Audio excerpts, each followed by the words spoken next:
rather than competing with them, we collaborate with them. So we are helping them to convert the vehicle to three-wheelers. So it's our technology, but we buy from them once they made it, and then we run it out as a rental service. You're buying them outright or leasing them? So we are buying them or leasing them, but we are getting from them. We are not manufacturing. They are manufacturing and we are getting them. But are you buying or are you leasing? We are buying. We are buying. Fully upfront. You purchase it and then you're leasing it back to the drivers. Yes, yes. So, on a monthly fee. Right. So basically we want to be a platform company. We help every three-wheeler company in Pakistan to go to electric with swappable batteries. So that wherever customer wants, we can go to that manufacturer, ask them to make them a vehicle and give that to the person. Rather than every company making their own batteries, we take that effort because we have a very strong, you can say, expertise in battery development. Do you want to focus on the battery swapping part of this business? So battery swapping and renting out at the first, once people are comfortable, we can even sell the vehicle and use the battery on a subscription basis. Have you sold any cars today so far? So we have, as I said, about 45 vehicles that are on road. That are on the road, that you've purchased and you put on the road with riders? Yes. And do you have battery swapping stations on the road today in Pakistan? Yes, we have 2 and 2 more are coming. Which city are they in? So it's in the city of Multan. It's about outside 5 hours from here. Okay, super. Thank you very much. And the first question, so we didn't have envisioned this project to be that big. We thought that, okay, we have some money and we'll just make a small project. But when many people looked at our project, they said that it has a great GHG mitigation potential. Just to give you an idea, out of the 2-3-wheeler segments, only 3% are three-wheelers, 97% are two-wheelers. But the GHG mitigation coming from three-wheelers is 15%. So it means if we can solve the problem, if we convert the three-wheelers, the 3%, we will be avoiding 15% of the emissions. So it's a great mitigation tool. So that's why they said to start your project big and go for a large numbers. Sorry, but you didn't answer me the question on the GCF, the 11 million. Yeah, so GCF, we are, so we cannot go directly, but we are going with an accredited entity. And they are putting up a proposal of, this is 11.5, but actually this is 25. The rest of the money is coming into banks for leasing out to people. This is an equity directly that we are requesting from GCF. Okay, so it's just you're requesting 11 million? Yes. No commitments? So we are going into the board 43, which is in October. So we are in the currently process of preparing. So we passed CIC2, and now we are going into the CIC3, I believe. I assume you've reached out to Samaya Kar, Rabiel's fund, third fund, which is invested in by GCF. So we are going with the same AE. The accredited entity is NRSP. For them also is NRSP. So this is NRSP's second project going into GCF. Okay. All right. Thank you. I have a question for you. When I was seeing a little bit of the roadmap, and you showed that you had 30 plus employees and everything, I'm a little bit struck, like, first of all, how did you fund your company as of today? And second, how long have you been in the market in order to have, let's say, this heavy operation for this stage of development? Maybe, right. Or you are a spin-off of something? I'm missing that part of the history. So we started back in 2020. But 2 years, we were not able to do much because of COVID restrictions. We were not able to travel to China and Korea. But we were developing the whole cloud and the software part. So since last 2 years, we have really developed our platform, went into pilot, did a 1-year-long pilot because in Multan, the temperatures are very high. So we wanted to test along different temperatures and others. And we, of course, pivoted our product and developed other things. The second thing is that currently the vehicles have covered almost 300,000 kilometers total, about 20 vehicles that we had in the pilot. So we have a data and everything that we do is recorded. So, and as you said, who is funding it? Exactly. Who provide the funding this is to where go on board? I disagree with my teacher and colleague, Dr. Sohail Naqvi, who said that professors should not be entrepreneurs. I disagree with him. So we use massive use of the grants that we get. So that's a non-dilutable equity that we get.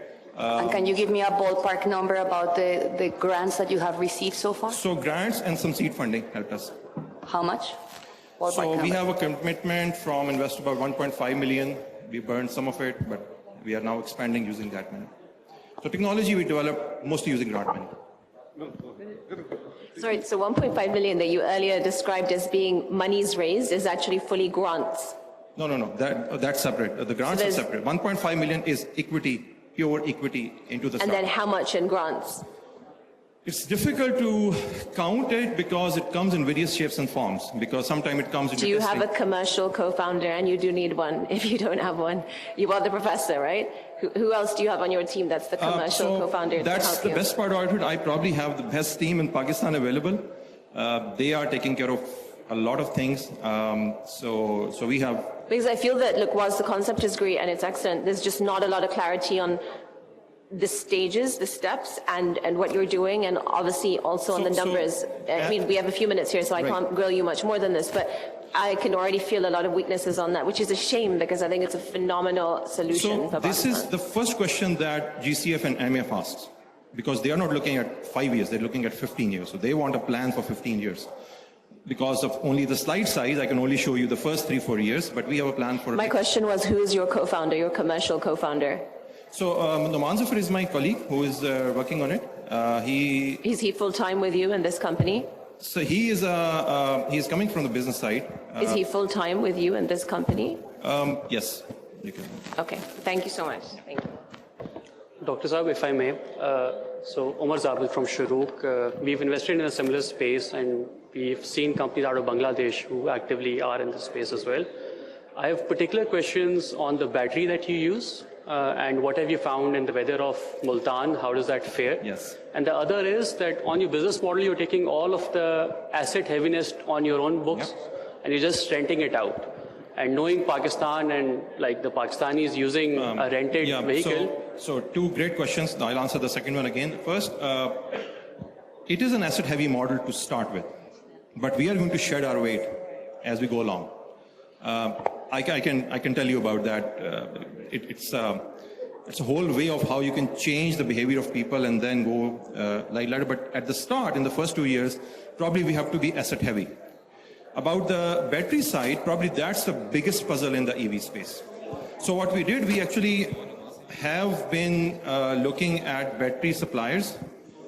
We have multiple suppliers now who can provide battery, and we've looked at their manufacturing processes, looked at their quality certifications, looked at whether it's integrating with our platform or not. So probably we have spent more time on batteries than any other side because we are not worried about manufacturing, somebody else is doing it. We have to worry about the battery and the technology part. With that, time for the panel Q&A is over. I would request you to please score the startup on the evaluation scorecard. And thank you, Naveed, for the pitch.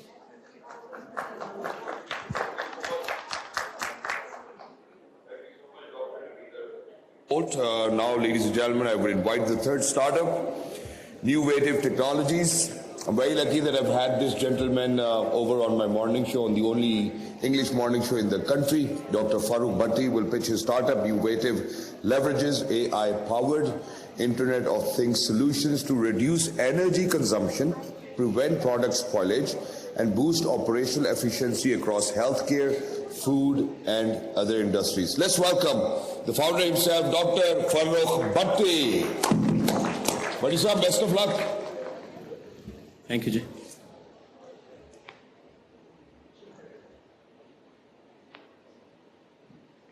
Next slide, please. So, every day, businesses waste millions in electricity, simply due to inefficient air conditioner usage. Because the traditional building management systems, which are designed to optimize appliances, are not meant for these small and medium-sized buildings, and hence huge waste happens.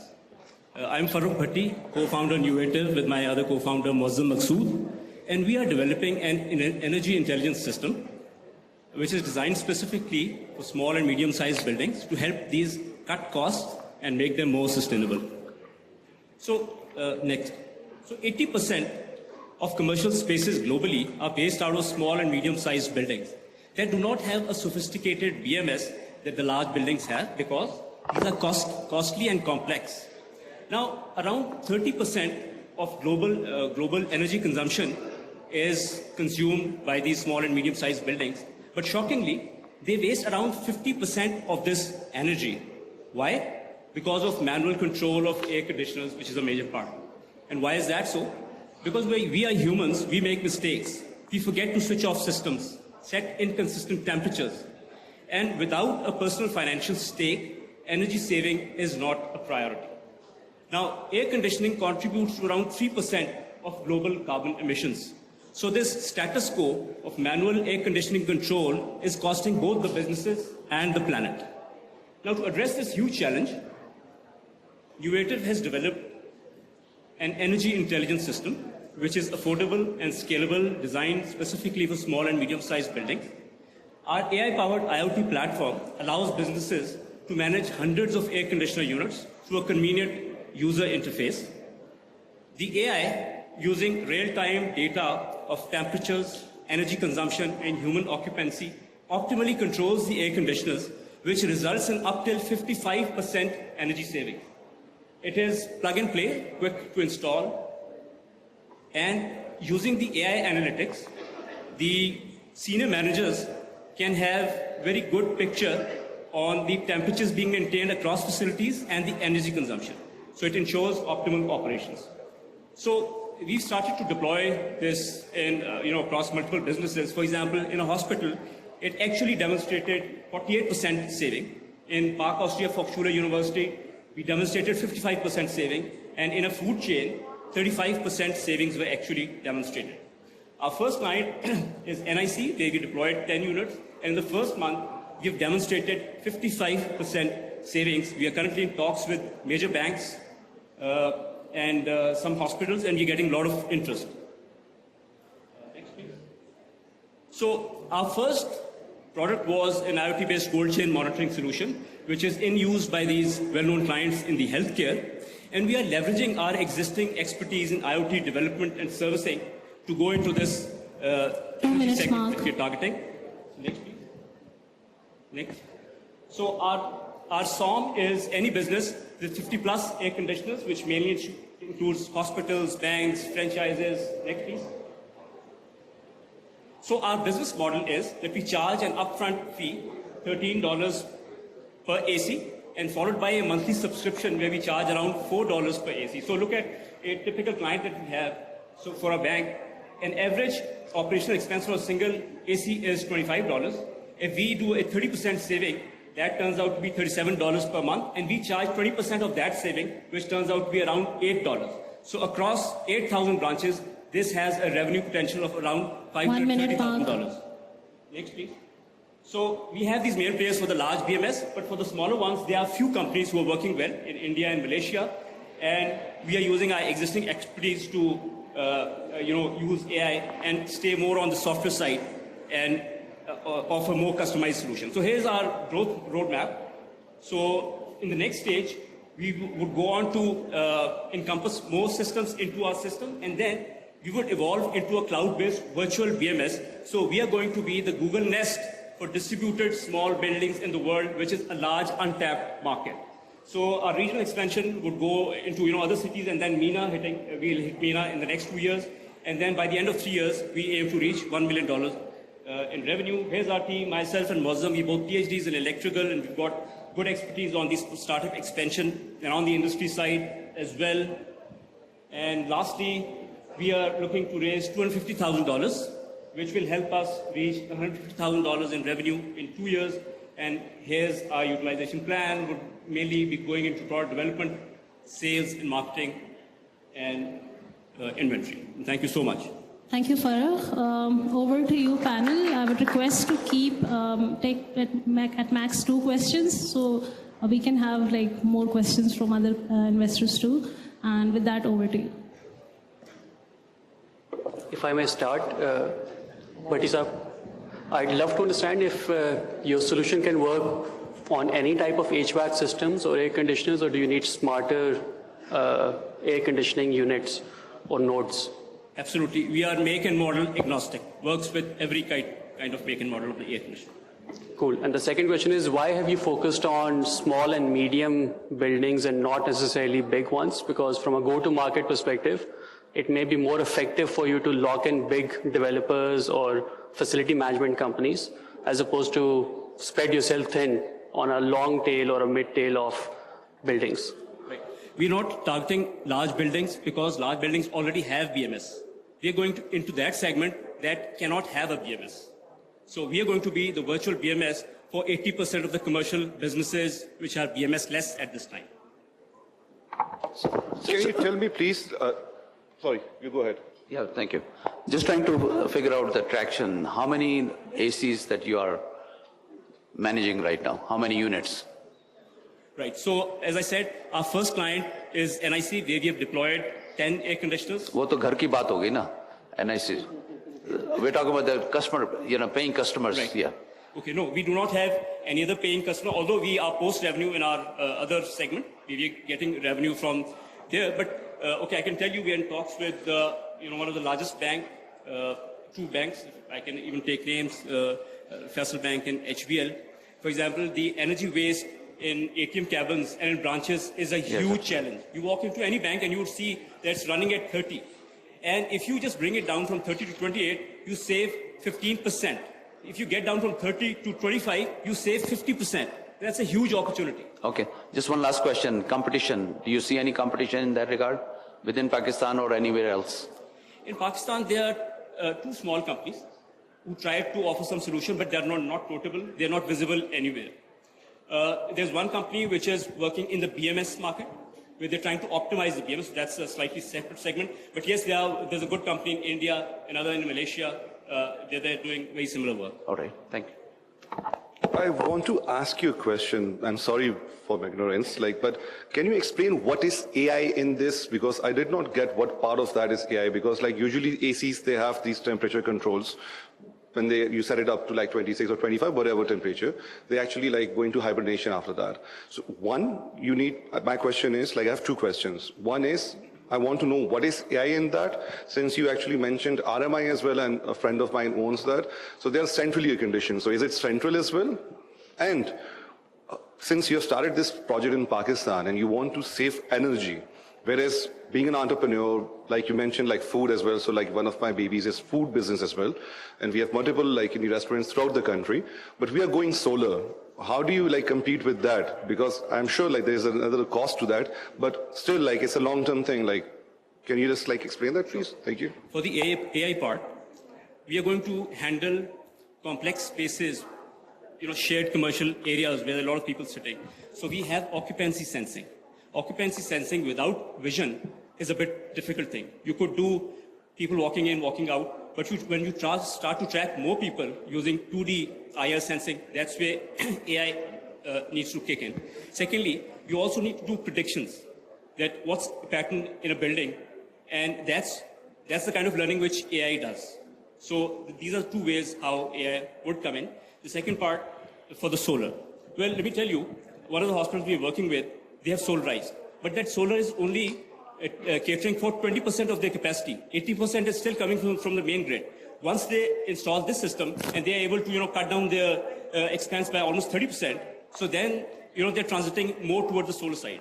So it actually complements very well with the solar.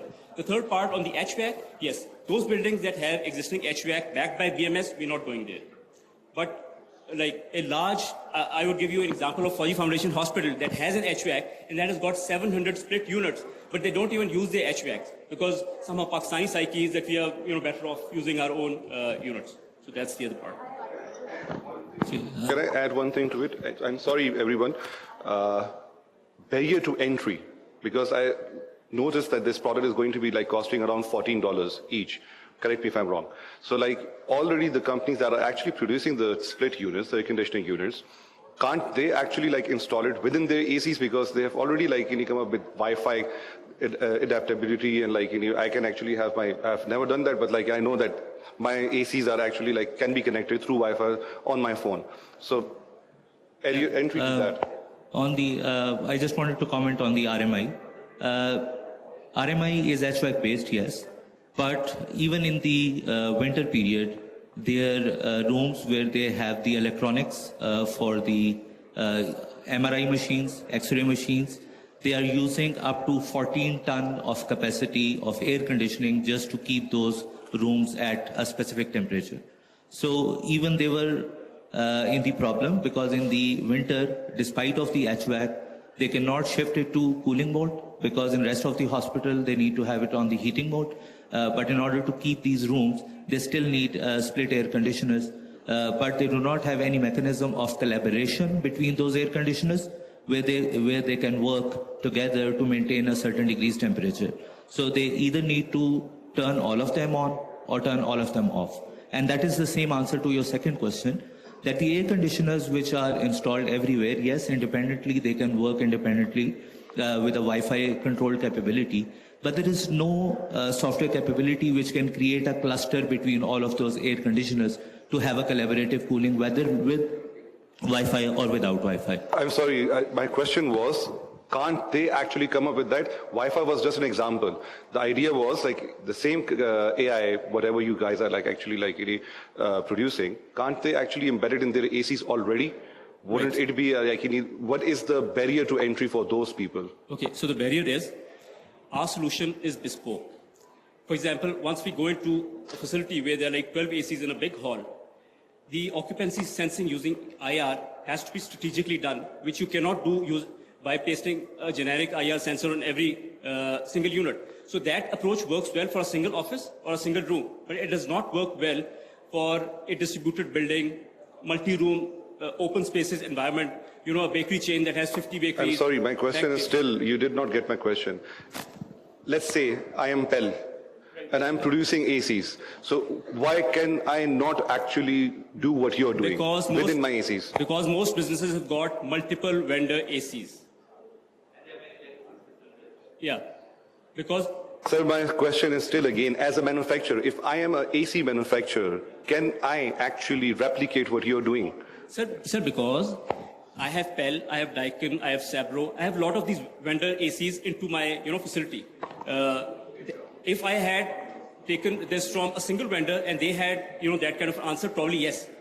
But the issue is that most companies, they don't get air conditioners at one time or from one vendor. That's a major challenge for them.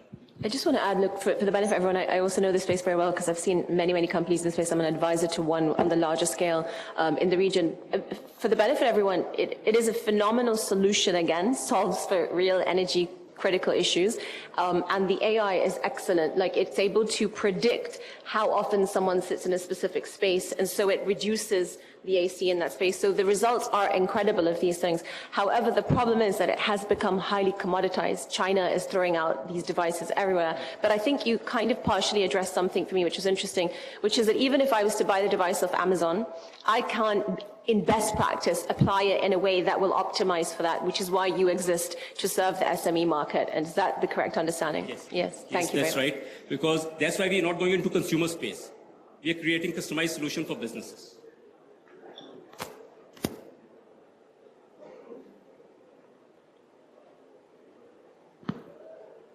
Okay. Thank you so much.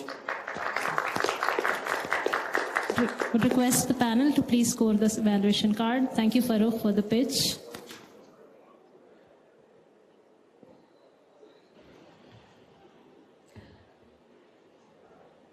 All right, so up next, I invite the fourth startup, Avaz AI Tech founder, Dr. Simad Latif, will pitch her startup. Avaz AI, a trailblazer in applied artificial intelligence solutions that streamline compliance and enable women-led SMEs to secure vital funding by merging cutting-edge risk analytics with a vision of positive social change. They transform every data point into opportunity. Get ready to meet the team that is redefining AI for good in the financial sector. Please put your hands together for Dr. Simad Latif.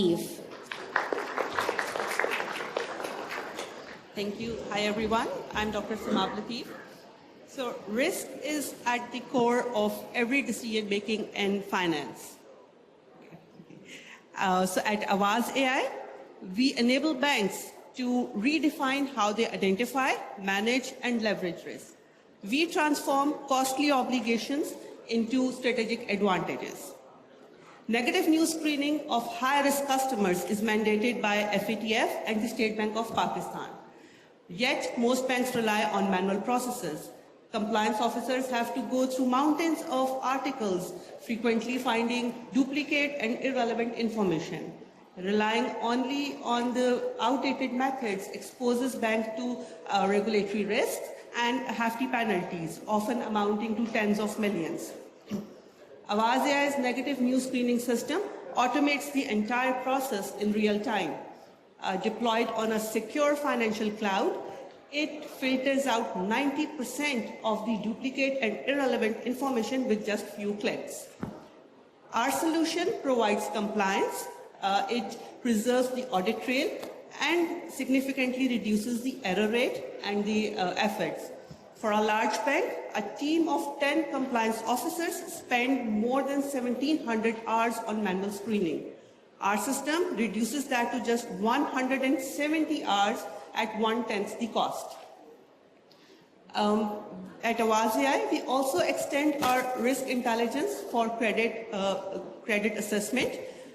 So recent growth in micro and consumer lending is not enough to meet the ADR requirements. So since 2023, banks must lend 50% of their deposits or face 15% additional taxation.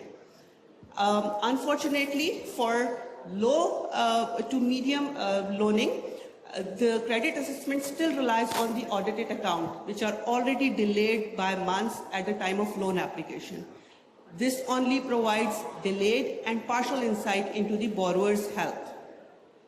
IntelliCredit blends both the alternative data analytics for that gives the 360-degree view of the borrower. So instead of just relying on the audited accounts, now the compliance officer can look into the details of cash flows, liquidity, and also the overall financial statement. IntelliCredit also introduces the psychometric analysis, which is designed by the veteran of MIT's J. Paul lab. It enables banks to gauge the repayment intentions apart from just these simple financial insights. So by cutting these assessment timelines from hours to just from days to just hours, IntelliCredit enables bank to meet the 50% requirement of lending without compromising on the lending quality. We are in collaboration with Asian Development Bank and Singapore and Women Finance Exchange Manila. We are piloting our IntelliCredit system with Bank Islami in Pakistan. So far, we have approved 30 million PKR mid-sized loan to women-led SMEs, and we are targeting 100 million loans within the next 60 days. We are also pitching and positioning ourselves to get the entire vertical of the Bank Islami, loan vertical of Bank Islami, and we will be offering our negative news screening system to the banks in next quarter. So there are 566 financial institutions in Pakistan, including banks and NBFCs. Out of these, 90 are actively investing in innovation. So our aim is to capture 30% of these growth-oriented institutions over next 5 years. So we aim to remain both competitive and flexible in our pricing.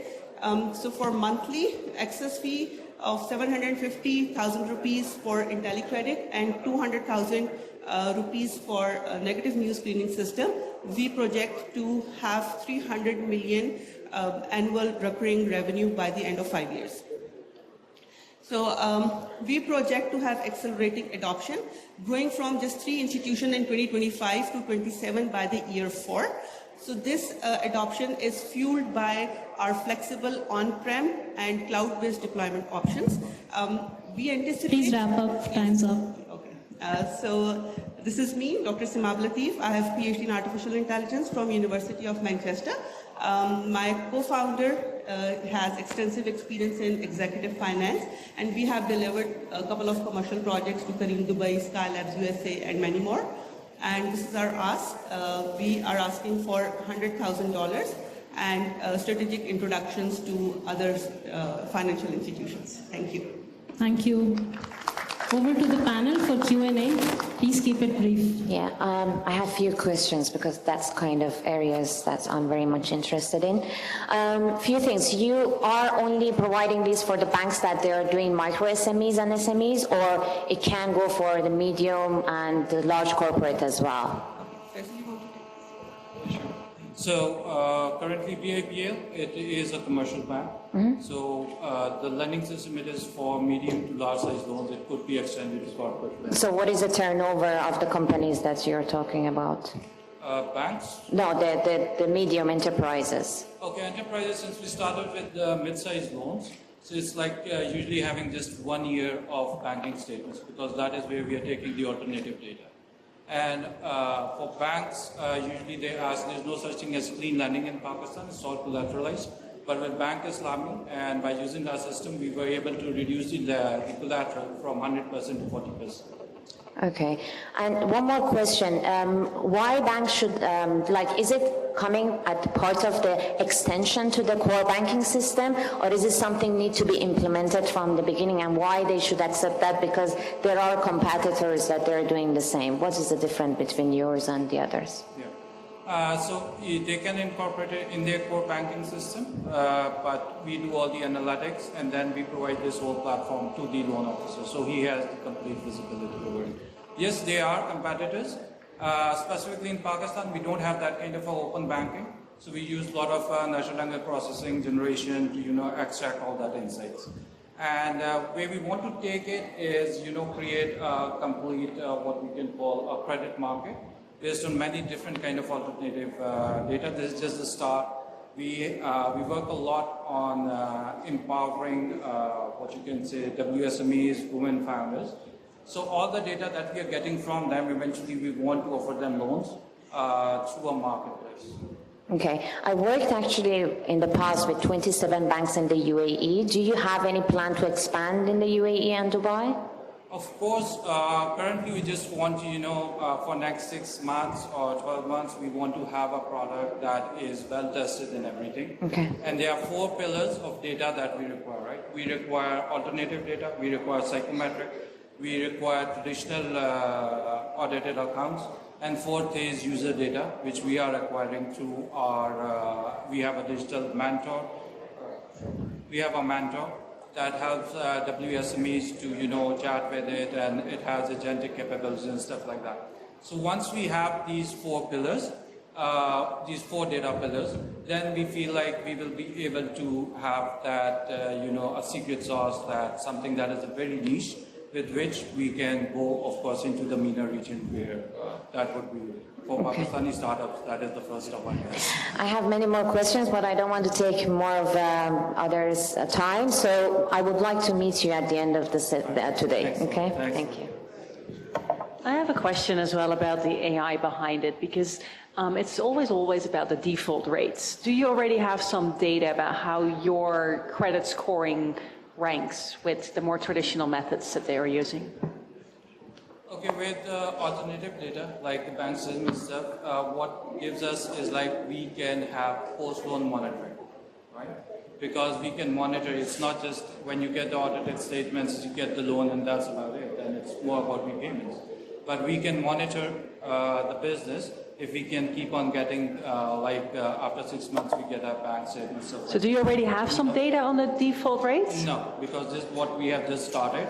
So it is at a very early stage, and to be very honest, it's like almost 2 to 3 months where we have landed around 30 million. So we don't have that much on our own system that we can confidently say. And if I looked at building of the AI, right? Because if you sell it to the bank, I'm assuming that has to be a bit of a selling point. It's going to be at least as good as what you have right now. Yeah. So what brings you that comfort that your credit scoring is at least as good as what they have right now? Well, we have backwards. Yeah, so actually, while we were developing the whole system, Bank Islami was with us. They provided us with their 90 WSMEs data, and we actually started working on that, and we had the already scored data with us. So that's how we made our system that matches their credit score. We backtested it, but we haven't done it in the live scenario. So that is why we said, we take another 6 months, see how it goes. So the focus right now is on speeding up the process, not so much improving default rates. Yeah, but default rates would come in our system, maybe. Hopefully they won't come, but they would come, hopefully in 12 months or something.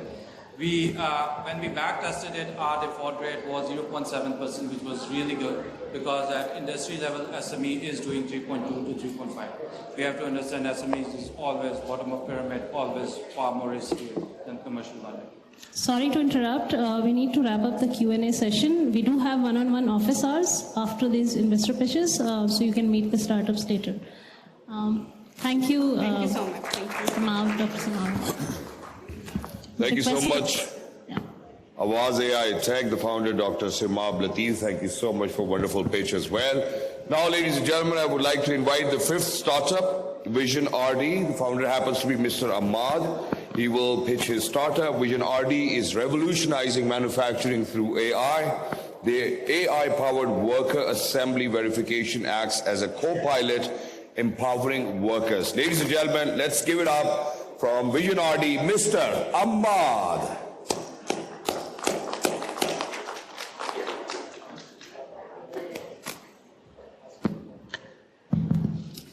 Hello and Assalamu alaikum. My name is Ahmad Nadeem and I'm CEO and founder of Vision RD.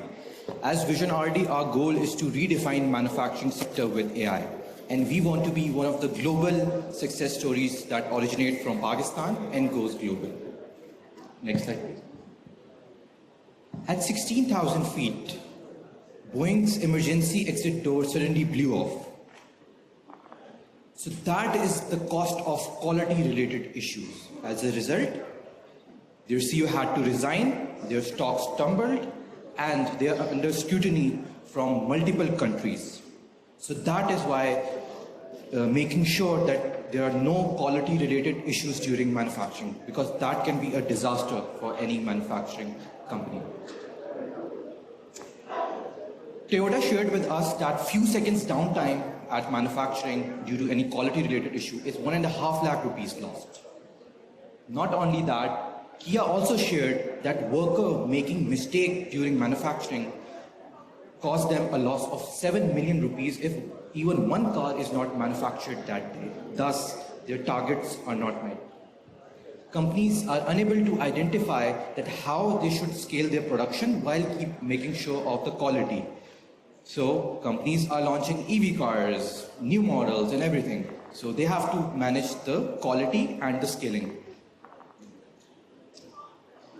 So our product, Factory Copilot. Can you please run the video?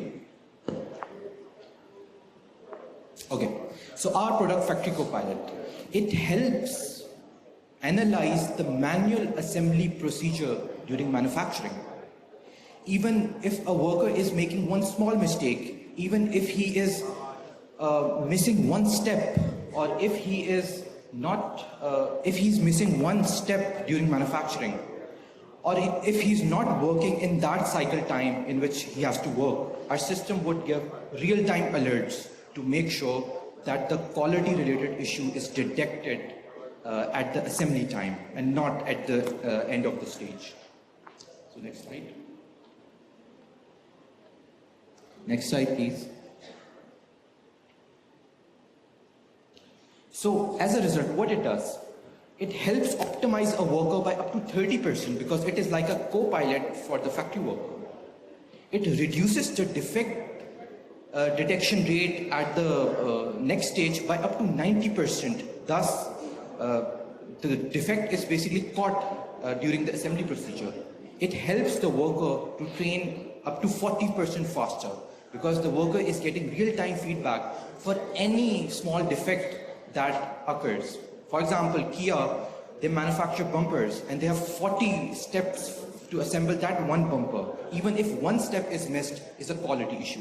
And our system catches that in real time. So we have two versions, the fixed camera version and the variable version. So we started with the fixed camera and then we later scaled to the variable version because companies like Havel shared their feedback that they want to try it out for the full factory. So that is why we got the feedback from the customer.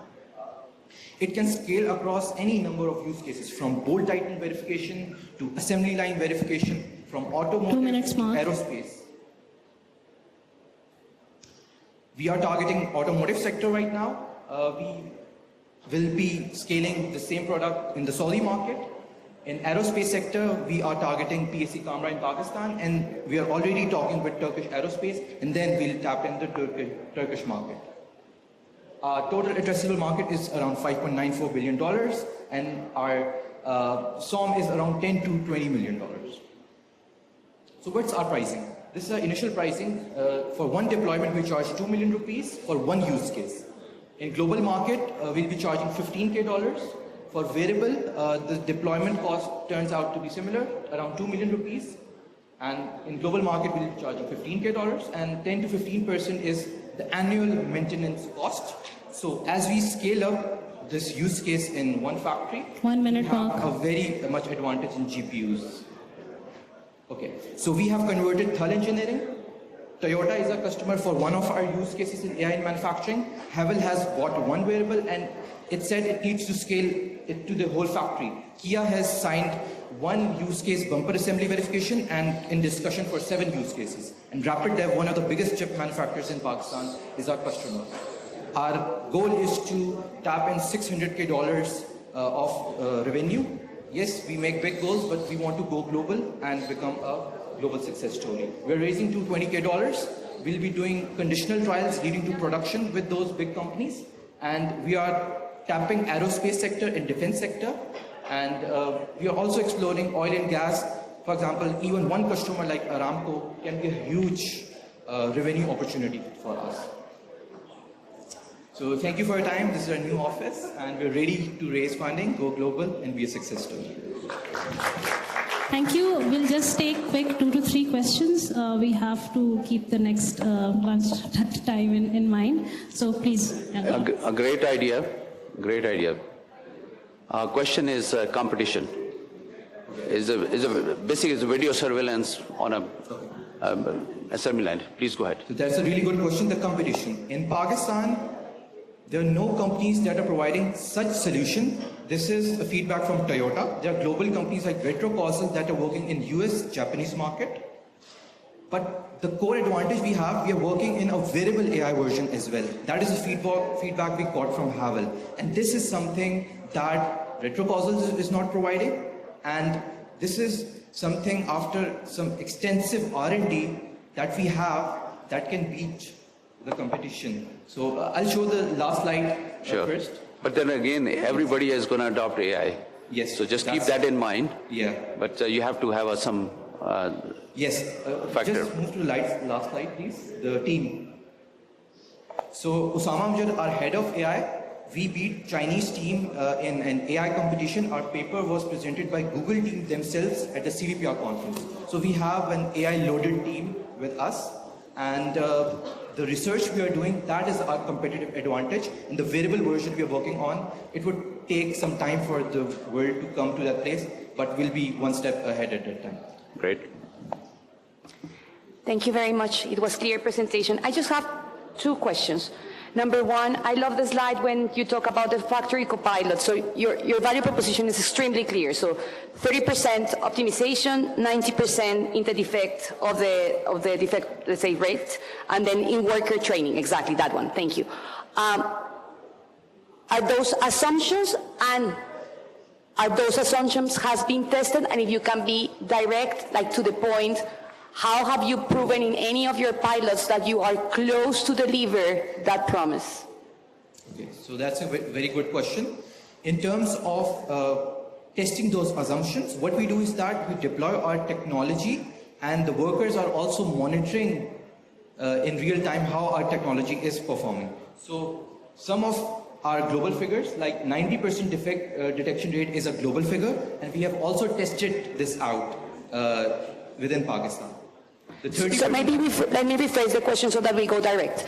So if this is global, based on your testing, how far or how close are you actually to get those numbers in place for the end user? Yeah. So the defect detection rate, we are very close, 80%. And the 30% optimization makes sense. The reason is there are multiple type of workers that are working. So we have one of the expert worker. So the other workers, when they are being compared to an expert, they themselves become optimized. So this is like pure, you can understand it, pure maths. I mean, the work. Yeah, but that's an assumption, but that doesn't be proven. Okay, so, and let me follow on the question of the gentleman here. So regarding competition, these people are more advanced and I'm sure they have more funding. So do you consider that your actual ask would be enough to actually get you into a right spot so that you be able, let's say, to continue deploying your technology and everything, but at the same time that you can become, let's say, in a better position for international competition? Okay. So, of course, these competitors are funded, but the region we are targeting, Saudi Arabia, they're not there yet. And in Pakistan, they're not there as well. So to compete globally, we have two advantages. The first thing is that we are working on the wearable AI version. I mean, this is something unique. Retrocausal and these companies are focusing on the fixed camera assembly thing. And the second thing is that in terms of we are signing conditional trials leading to production. So they will be paid. So this is not the only funding, $220K we're getting, but we're getting the revenue as well from the customers, the proper conditional trials leading to production. So we'll be utilizing that as well as we move fast. I know I'm not allowed to ask any questions, but just quickly, since the world is moving towards robotic automation, does this make this redundant very quickly? I mean, I know that, there'll still be factories, smaller factories, etc. But, over time, how long does that give you until it's robots that are effectively creating things in a factory? Okay, so that's a good question. Basically, we started from fully automated QC. And when we went to the market, we talked to the customers, we talked to Toyota, we talked to Havel, we figured out that even the Japanese Toyota, it would take, tens of years to achieve fully automation. This is the pivot that we made to, instead of quality inspection of parts, we did the quality inspection of the workers assembling that part. So basically, what we have identified, there's always a percentage that would be manual, and that is where the quality-related issues will occur. Great answer. And last question, have you spoken to Aramco, Wired Ventures? Have you presented? So they came to our office, some of their representatives, and they shared your technology is easily scalable to Aramco, and we can scale to hundreds of devices. So did you apply for the investment from their fund? No, we haven't applied, but we're pitching in Saudi. We are going to Saudi in next 3 days. We have pitched Lucid KSA. We signed one trial. It didn't went forward with them previous year, but we're still pitching them, and we have again a meeting scheduled. Okay, feel free to reach out to me. I'll connect you to some more people and to the Aramco team so you can meet them when you arrive. Thank you. Thank you. With that, we'll wrap up the Q&A panel. Thank you, Ahmad, for the pitch. Please score the startup on the evaluation scorecard. For those who are interested to meet these startups, we do have office hours from 4:30 onwards, scheduled one-on-one with these startups at the K3. So we'll see you there. Thank you. Thank you so much, Ahmad, from Visionarity for a wonderful pitch as well. And with that, ladies and gentlemen, I think it's good news for each and every one of us over here present. So with this, it's time for lunch break and networking. Let's use this opportunity for creating collaboration and networking with fellow participants. We would also appreciate if you explore the exhibition stalls and connect with innovative startups. Don't miss the opportunity to engage with groundbreaking ideas. Enjoy your lunch available outside the hall. The ushers will guide you. And there's another marketing scheme going on because we are tired of turning on our geyser pilots every morning with high gas bills. So our ISF startup, Easy Geyser, is solving these problems and is offering 40% discount only for today. Head over to their display in Hall K1 for more information and placing your orders. Thank you so much, ladies and gentlemen. We will expect you in next 30 minutes back inside the hall. Thank you so much for being with us, and we will resume exactly at 3:30 p.m. Thank you so much. And enjoy your break.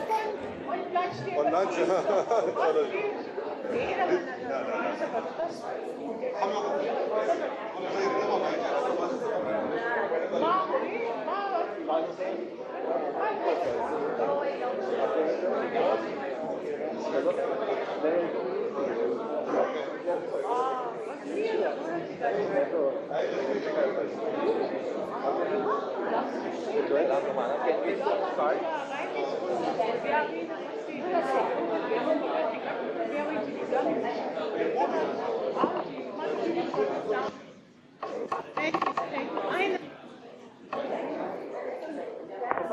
are you? Nayab, good to see you. Good to see you join the Pakistan Startup Fund. Yeah, hopefully.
She holds affiliation and leadership roles in Forbes Coaches Council, the Global Academic Council Board, FinTech and Blockchain Association, and the World Business Angel Investment Forum, WBAF, and serves as a board member of Global Women Leaders. Ladies and gentlemen, let's hear it up for Ms. Pega Goel. And now the floor is over to Ms. Pega Goel. That's it. Thank you so much.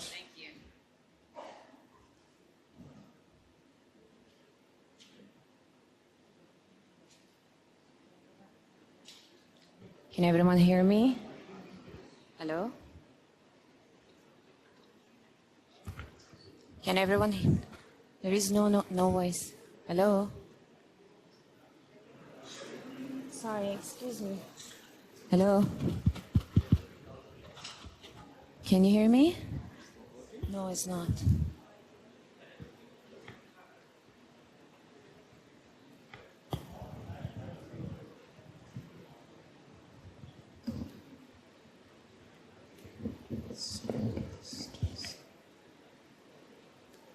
Can everyone hear me?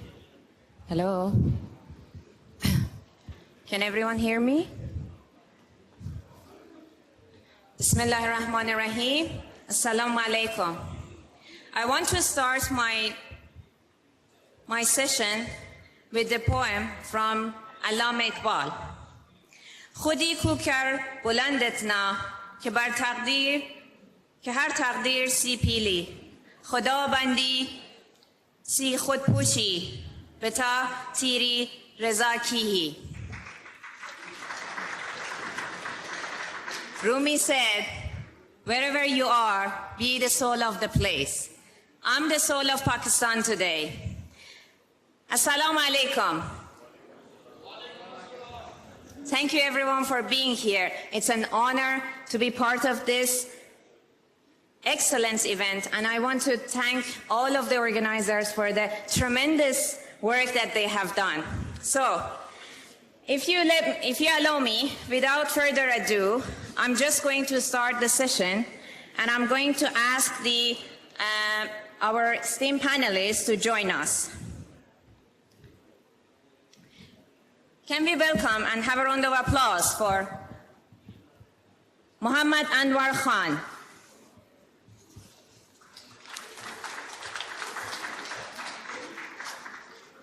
Muhammad Anwar Khan, based in Silicon Valley for 35 years, is a fintech innovator and entrepreneur who pioneered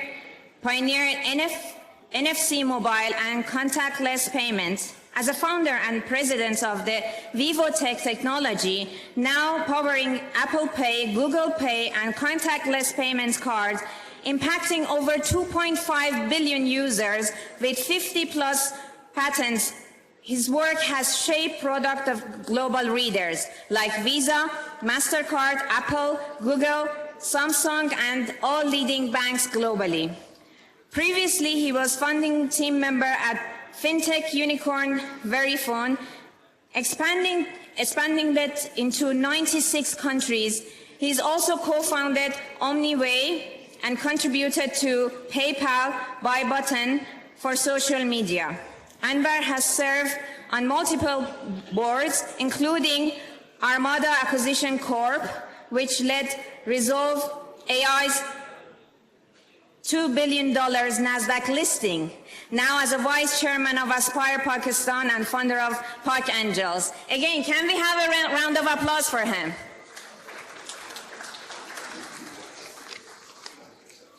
Okay, our next panelist is Professor Muhammad Ali. Professor Muhammad Ali, recipient of the multiple civil awards, is Security Vice Chancellor of the University of the Punjab, Lahore. He holds a PhD from University of Wales, UK, has over 35 years of experience in teaching, research, and administrations. He has also served as a chair of the Vice Chancellor Committee of Pakistan. Prior to this, Dr. Ali served as a Vice Chancellor at Quaid-e-Azam University and Government College University, Faisalabad. He is an advocate of upholding justice and merit, emphasizing approach in the university decision making. Can we have a round of applause for Mr. Professor Muhammad Al-Ali?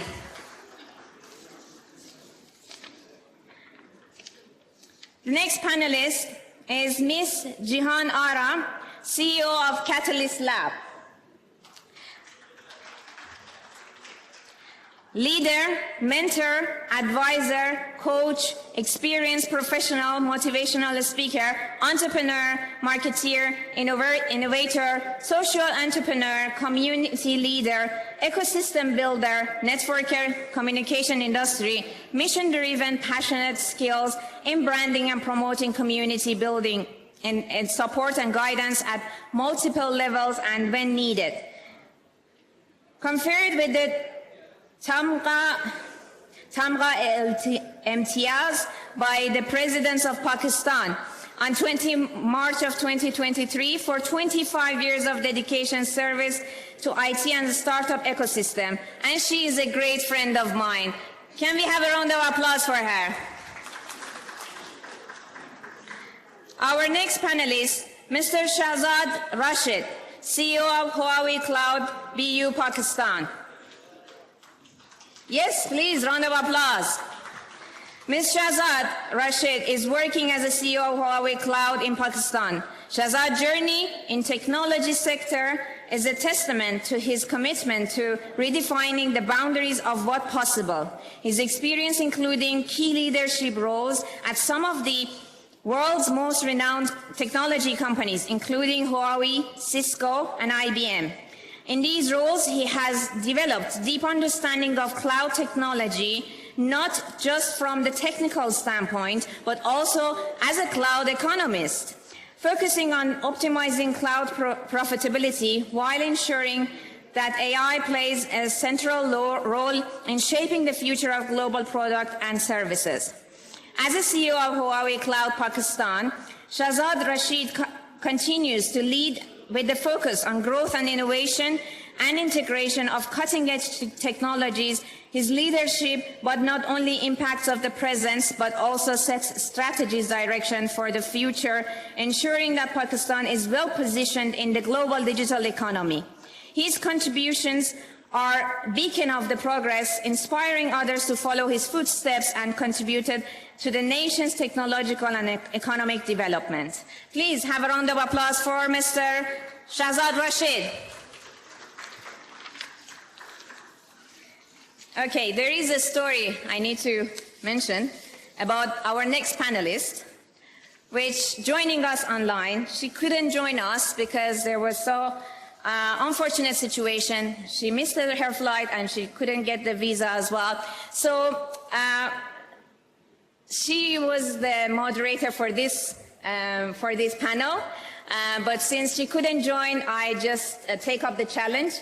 I normally sit in the other side and I'm the one who answering the question, but today I take up this challenge and I hope to do it well. So we have me and Ayub doing this for the first time in our life. Okay, so we have here with us Ms. Maria Marenko, founder and CEO of Mentfort. Maria is an innovative specialist and entrepreneur with a rich portfolio spanning healthcare, blockchain, and artificial intelligence. As a healthcare informatician, mental health and digital specialist, and a strategy advisor in emerging technology, Mia bridges the gap between the modern society technological advancement. She serves as advisor and ambassador to Hypercycle AI, and is a core team member of Hypercycle Research UK, focusing on advancing AI and distribution system. Mia also contributed to Global Ethical Standard as a committee member for the Ethic at BCS, the Charter Institute for IT, where she works on promoting responsible technology development.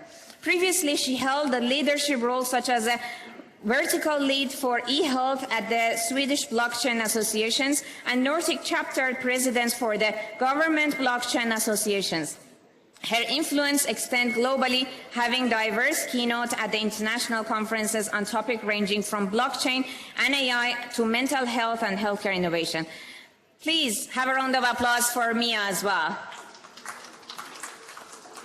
Okay, last but not least, very dear friend of mine, which I believe most of you know him already, and actually he was the first person who introduced me to the Pakistan ecosystem through ICESCO.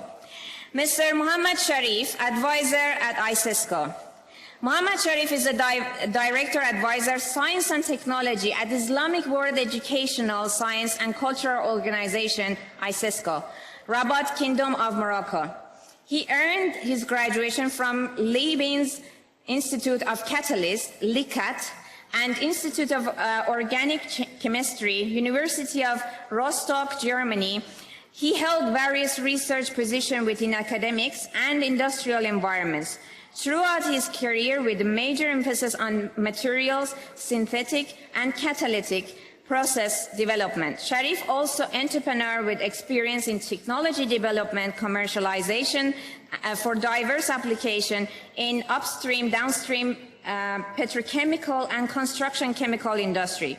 Dr. Sharif has more than 60 articles in peer-reviewed journals and 3 published issues patents with 6 application field. Dr. Sharif has delivered around 200 public talks, seminars, presentations around the world, which include as plenary keynote speaker, public seminars, motivation talks, as well as talk in the different chemical industry, e.g. Evinok, Germany, Saudi Aramco, Sipchem, Halliburton, Honeywell, and Darton Techno Valley KSA. Please have a round of applause for Dr. Muhammad Sharif. Okay, this was the last one. We are going to start. Yes. The questions will be here. That's a bit difficult. Huh? Okay, so I'm going to start the session with the question from Shahzad, Mr. Shahzad, because our session started run behind the schedule and it started later. He has a very important meeting. Unfortunately, we're going to have him only for one question with us, and anyways, I'm grateful to have you here. So since our panel it's about deep tech and beyond, investing in the next wave of disruptive innovations, and you are into cloud business, I can see that there are so many trends at the moment happening in the cloud area, which is about the data sovereignty. And also, you are expert in AI and cloud, both of them. So Can you explain a little bit how this is going to affect and how it's going to be AI versus the data sovereignty and having your own cloud, you know? So is it something that you can share a bit with the audience of the interconnection and the oppositions of these two, please? So, okay, thank you, Beggars, for inviting me here and the other panel members, I think. So, important question, and it has two aspects to discuss it. So, while we all agree that data is important and sovereignty of data is very important, but we have to look at from this perspective that while we are having this more and more sovereign clouds for each country, we are restricting the domains of the data. So when we are restricting the domains of the data, we should realize that for AI, we are restricting the evolution of the AI at the same time. Because to train the AI modeling, AI needs more and more data. But while we are putting data within the national boundaries, so it means AI would have less data or AI would have a local data, only the local data to train itself. So it will raise another problem, that is the cultural AI, or the every country will have its own AI model, right? So AI and cloud, you cannot differentiate or you cannot discuss them in silos.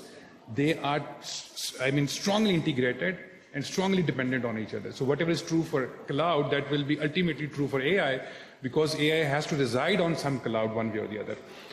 So I think we cannot control this geopolitical situation, what is going on. But I think as a technologist, we should emphasize the problems that will arise from this the boundaries of the data and restricting them to the countries, right? So, for example, I see that because of this sovereign cloud, the sharing of data will become more and more commercial. Yeah. I think that very soon there will be the companies who will be going to buy your data, your personal data, to train their AI model, because they ultimately need some data to train their AI, because AI has nothing without a data, right? Absolutely. So if you restrict, then it means for common citizens, there will be an opportunity to share their data to train their AI modeling. Now, the other part of that is with this geopolitical and the national boundaries, especially I will talk about the perspective of Pakistan now. I think we are and we will be facing the resource crunch from the AI point of view. So while I appreciate that a lot is happening in Pakistan on AI, but there is one problem I think we all need to understand and start working on, and that is the engine for the AI, which is the GPU modeling, right? So either there are two major sources of GPUs, either from the West or from the China, right? And unfortunately, none of them is ready to provide us this hardware for the AI, which we can run on top of it. So my request to all the policymakers here would be that somehow we have to identify these points of this geographical boundaries of the data and the geopolitical situations, and we have to address that. And I think with the DeepSeek, I see it's a big opportunity for countries like us, right? While we cannot rely on the expensive hardwares, we should rely on the algorithms which rely on the less hardwares. So today, with all the startups, I see that they are majority of their idea is based one way or the other on the AI, and eventually we will see that this crunch of the GPUs there. So I think this is a time to work on that. So coming back to your question, while sovereign clouds and sovereign AI or cultural AI for each country is important, and it is going to happen, but at the same time, we have to see from each country's perspective that what suits us and which model they are going to cover to the problems they will be facing because of these geographical boundaries, right? So I hope I would be able to answer your question. Wow, absolutely, absolutely. You actually tackled the part that I did not expect that, which is, as it's important, the data sovereignty, but from the geopolitical point of view, we cannot really restrict that. So I hope that we're going to have you more in so many speaks and, university lectures. So this would be something that we can start to think about it and implement it from now on, because that's a topic that I can see globally. It's very important, and governments are starting to put everything in place for that as well. Thank you so much for being with us. I hope that you managed to reach to your meeting. So can we please have a round of applause for Mr. Shahzad Shahed? Thank you, please. Thank you. Okay, so now Ms. Jihan Ara. Can I call you like a mother of a startup ecosystem after 25 years of experience? So, Jihan, from this startup, you've been in this ecosystem, you are like nurturing it, you're managing it, you're just like grow with it within the community and the country. So, for startup and innovations, what strategy you've seen that startups in Pakistan that can adopt to, scale the business, especially using the deep tech maybe? So is this something that you can share with us, please? Sure, thank you. It's good to be here. Thanks to HEC for inviting us. And this is an important subject. So one of the things that startups find most difficult to do when they get into incubation centers or whether they are working on their own is that it takes a lot of time for them to research the market, to carry out the research that is necessary for them to actually have a service or a product that they can bring to market. So I think with the emergence of AI, that has become easier, because now a lot of the research, a lot of the customer data requirements is something that they can automate. And so it becomes easier for them to focus on other areas and be able to scale. They also don't need very large teams. But the access to the data is very important. If they don't have access to data and they're not able to use data, then it becomes really impossible for them to scale. So the ones that I have worked with, they seem to find a way of doing that. They share, they collaborate. They also, some of them have customers who are willing to anonymize the data and share it with them. Unfortunately, we need to have more access to the NADRA data. And at the moment, it's very expensive for startups to access the data from NADRA. So I think if that could be made easier, it would be much easier for startups to be able to scale faster. So that's something that I would put as a request, since we're in Islamabad. Some of you have a lot of connections to NADRA, and perhaps if we can put this request to them, because I think the economy of this country is at the moment going to be heavily reliant on the startup ecosystem. We see, even the ones who pitched to us today, we've seen the kind of ideas that they are working on. We know that most of the startups realize what the problems of this country are. It's in healthcare, it's in education, it's in infrastructure, it's even as far as accessing customers are concerned. And if we can tackle all that and the startups can do it and scale at the level that they can, then they can scale outside the country as well and not just within the country. So I've seen that they can do it. They have the talent. They have the mentor networks now, which was difficult about 10, 15 years ago. But now we've seen many of those mentors here. I meet mentors every day. We've got access to investors from the outside as well as from the local market. So I think there is very little that needs to be done except in terms of policy. And the policy angle is, let's not shut down the internet. Let's not make it difficult for investors to look at this market and say, hey, we don't know what's going to happen tomorrow. We need to have consistent policies, and that's another request that I would make sitting here in Islamabad. Wow, absolutely. I totally agree with you. We have, the data is the new commodity. And so you mentioned right things, and I'm going to do that on behalf of yourself. We have policymakers and we have people from the government and authorities. Can we have this, collaborations with the startup incubators, with people like Ms. Jihan herself, to have something implemented for the data transparency and data information, which is going to serve the nation as well. Thank you so much. So, Muhammad Anwar, I actually know that you're working in the same sort of, environment, and I'm going to ask the same question that I asked Ms. Jihan, but maybe you can answer it because you're working globally. Maybe you can answer it from the global point of view and from the investor and startup, both of them.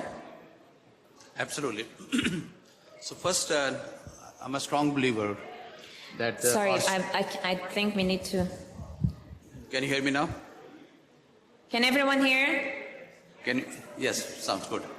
So first, as some of those startups are here, and it's really important that you have to, if you want to grow for many years to come and have a high valuation, you have to go global. That's number one. And it's a good thing that it has become so easy to go global now because of generative AI or ChatGPT. I'll give you an example. You can, I think as was talked earlier as well, you can find out exactly whatever the problem you're solving, you can know exactly where that opportunity is globally. In fact, by region you can know who the competitors could be, potential competitors, what the local policies may be for different geographies or different countries. All of those things you can do in a couple of days. That was not accessible before. So on one side, generative AI has many enabling possibilities for startups. I'll come to that one. But then you got to go after global. It's easier for investors to invest in a startup that has a high growth potential. If your revenue is going to grow from 100K to 200K to 500K, that's not where the investors are going to be interested to invest, especially foreign investors. So I think that's number one, that you have to target global. You start here, you implement solution here, you test the solution in Pakistan, you serve the customers in Pakistan as well, but you got to go global. I think that's what Navi Sharwani also was pointing out earlier. Number one. Number two, generative AI. Look, I've been in startups for 40 years now.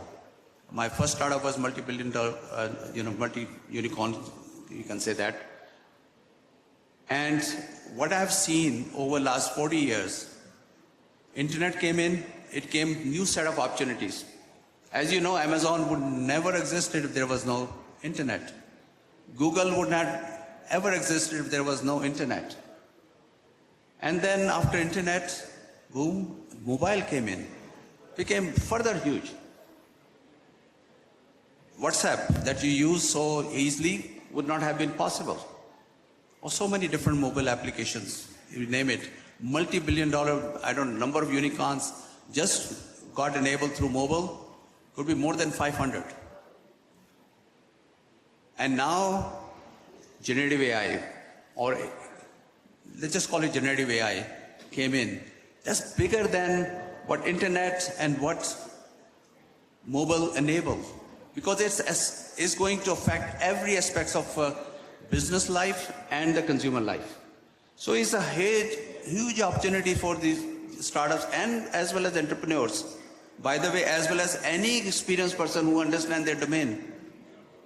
Great opportunity to identify what are the problems can be solved which were not possible before the generative AI. Obviously, whether in healthcare, whether in textile, whether in manufacturing, you name it, every sector is going to be benefit from the generative AI.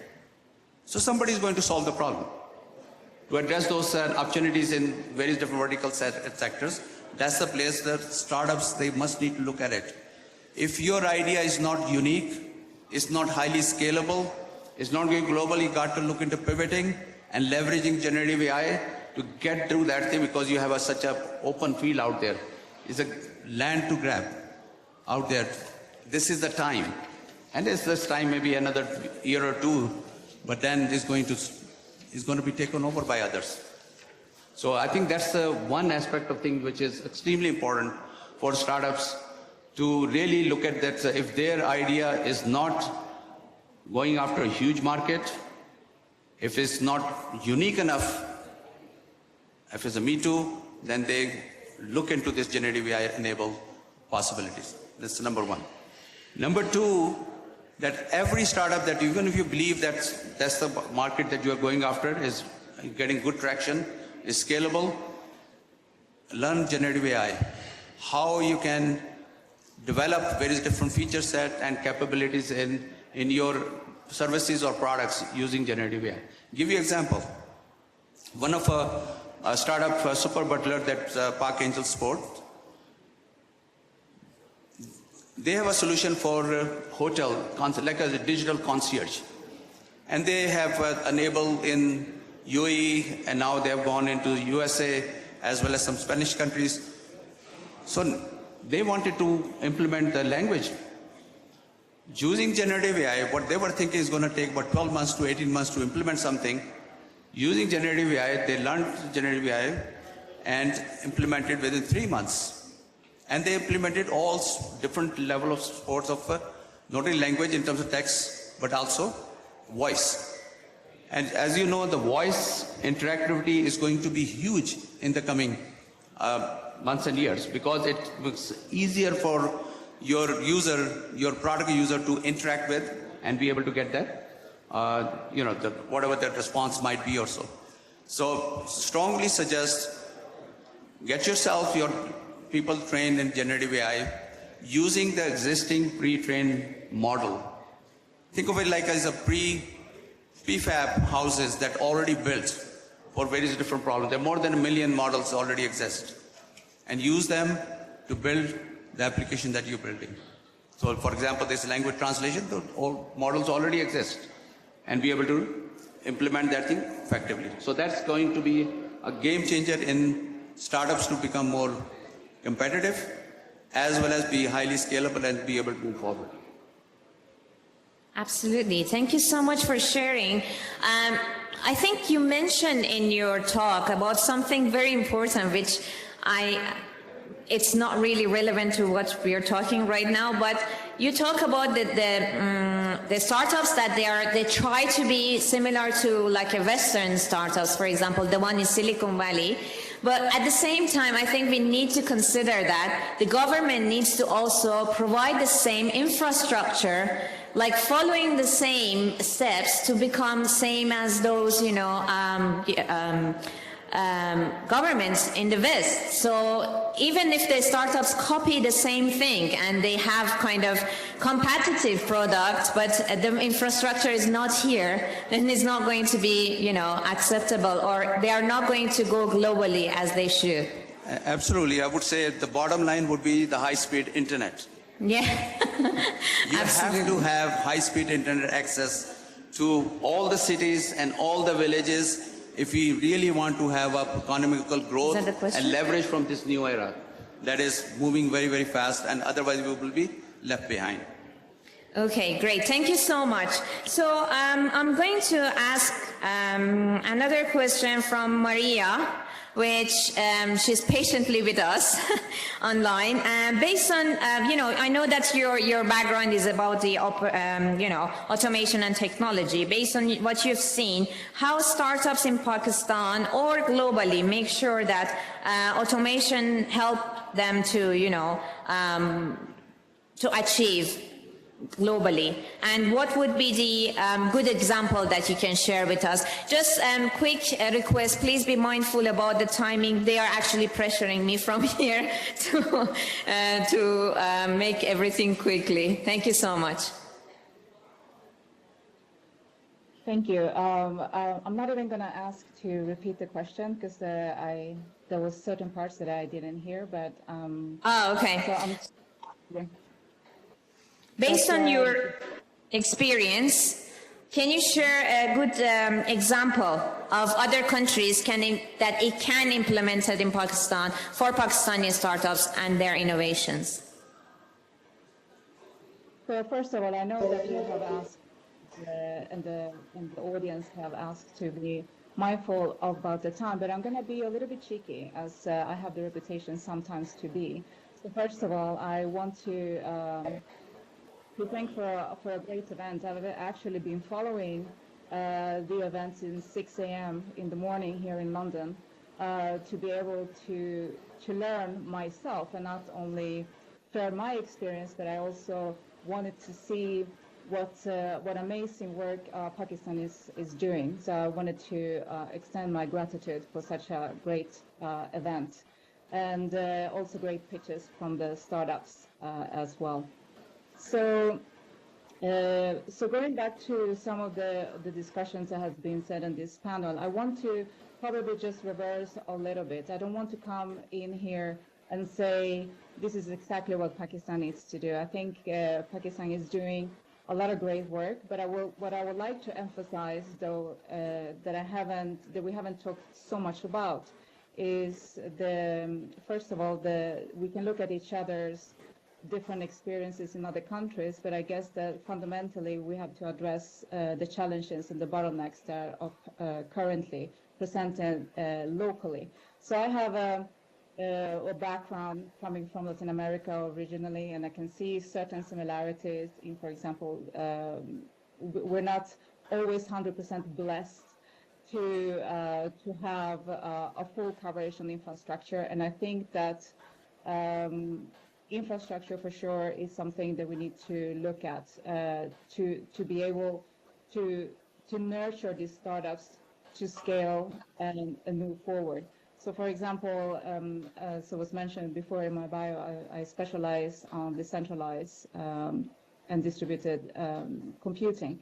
So something that we've been talking about AI quite a lot, but also what it takes to train these models to be able to even keep up with the cost that actually comes with training those AI models. There's something here that I would like to suggest as a whole is to explore further the decentralized and distributing infrastructures, because here you can allow that even in areas where connectivity might sometimes be lacking or is low, you can actually provide a space for anyone who wants to contribute to this collaborative wealth creation, to contribute with the ideas without having to cost that much. And I think that when we're looking at those distributed compute, we're also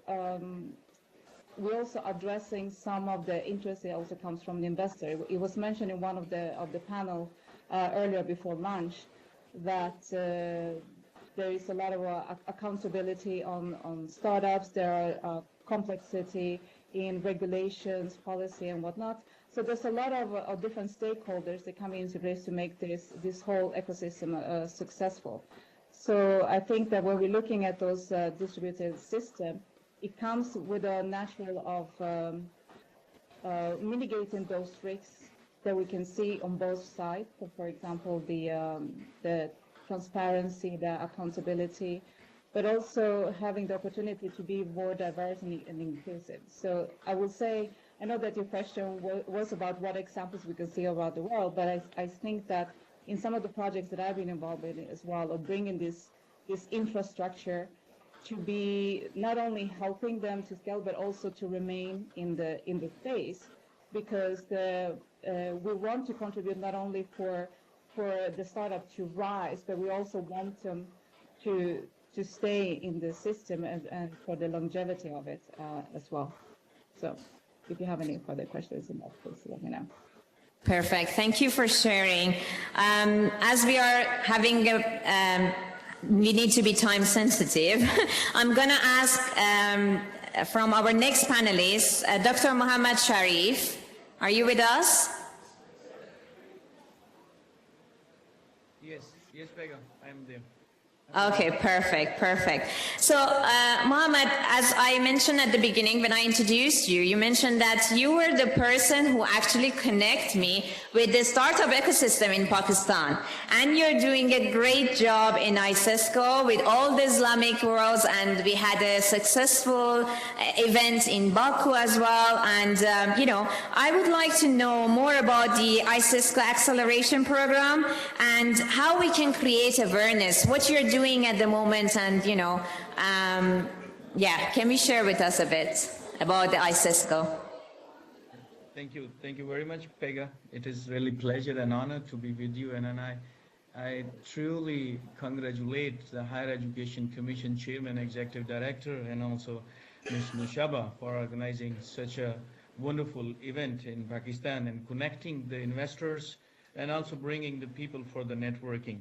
I was a little bit late joining you, but the last speaker, I heard, it was really the nice the intervention. I say that this the audience, they are really lucky to have such the panel at the end of the day. As Pega, you mentioned about the acceleration program, I would like to just mention that what we are, the first ICESCO. ICESCO is Islamic World Educational, Scientific and Cultural Organization. So the main mandate is a capacity building and skill sets the building in the member countries. So keeping in the viewpoint of the mandate, we started this ICESCO Accelerator Program like 3 years ago for 54 member countries. This accelerator program, we are sponsoring, providing the technical assistance to the entrepreneurs or the people or the students, the university graduates who have the intention to start their own businesses. We believe on 3 A's. I always mention this. This is awareness, acceptance, and implementation. So the awareness is through our symposias, the conferences, and also this kind of the webinars. And then the implementation and an acceptance is through our memorandum of agreements, understanding, etc. As far as this program is concerned, this program we started from Azerbaijan actually. Then what you mentioned, the last year we did there the global final. And this program started from Azerbaijan, and we have so far extended it to 28 countries, where 1,200 plus the graduates and entrepreneurs have been trained through this program, and around 30 entrepreneurs have been sponsored to some extent of the money for establishment of the businesses. We are taking this program to the next level, inshallah, and this year we are planning to have the global final in Pakistan or in Bahrain. So it is under consideration. This is about this program. This program is actually giving the platform also the member countries like Pakistan. I would like to mention that through this program, during the first global competition, Ms. Jahanara must be sitting here. So she was our national lead in Pakistan. So through her the Catalyst Lab, there came the girl from Pakistan, the Chirag Education, and got the first prize. And now I believe, and I see sometimes her post, she is now the successful entrepreneur in Pakistan. Then we also expose the entrepreneurs to the investors, where we already managed to send several the entrepreneurs from our data to the Kazan, where one of our entrepreneur got $400,000 investment on the spot. And then you were also the witness of this programs, the Grand National, the grand final, when one of the investors came up on the stage and he said, I want to invest in this particular or specific startup from Tajikistan. So this is how we are creating the awareness through our program.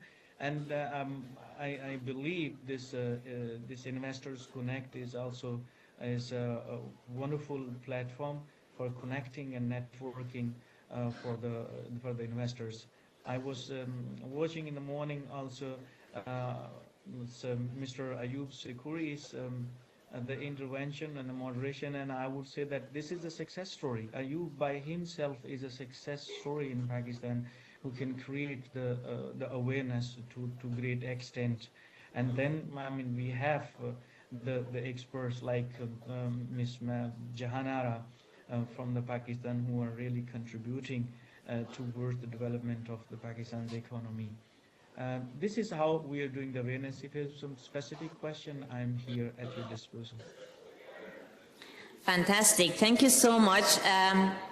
I myself, I for one of the witnesses of what HEC can achieve, and through that, competitions that we had from the startups in Baku, Azerbaijan, I'm still in touch with one of the startups from Tajikistan, which they were doing like education, and they are actually moving to Dubai now. So I can see that your help is not just, is just going to all the countries that HEC is covering, and well done for that. Thank you so much again.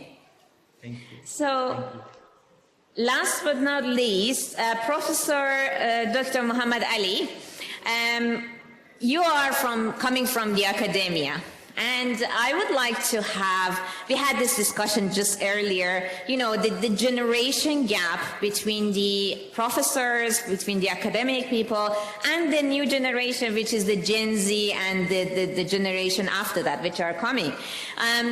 That there is a gap in between, and how we can remove this gap, how we can have generative AI to be implemented in the curriculum, and how we can have, teachers and like instructors and professors to be updated with the generative AI as well. Thank you very much. On a lighter note, there were many people in the audience who were looking at this picture and me that they are two different people. Oh yes, absolutely. So I just want to let them know that this is not the first time that I proxy for him. He's a friend for many decades, so he had to go. And thank you very much for asking me a question which is very relevant to me. By the way, thank you so much for the last minute's, contribution, and we really appreciate you coming here now. Yeah.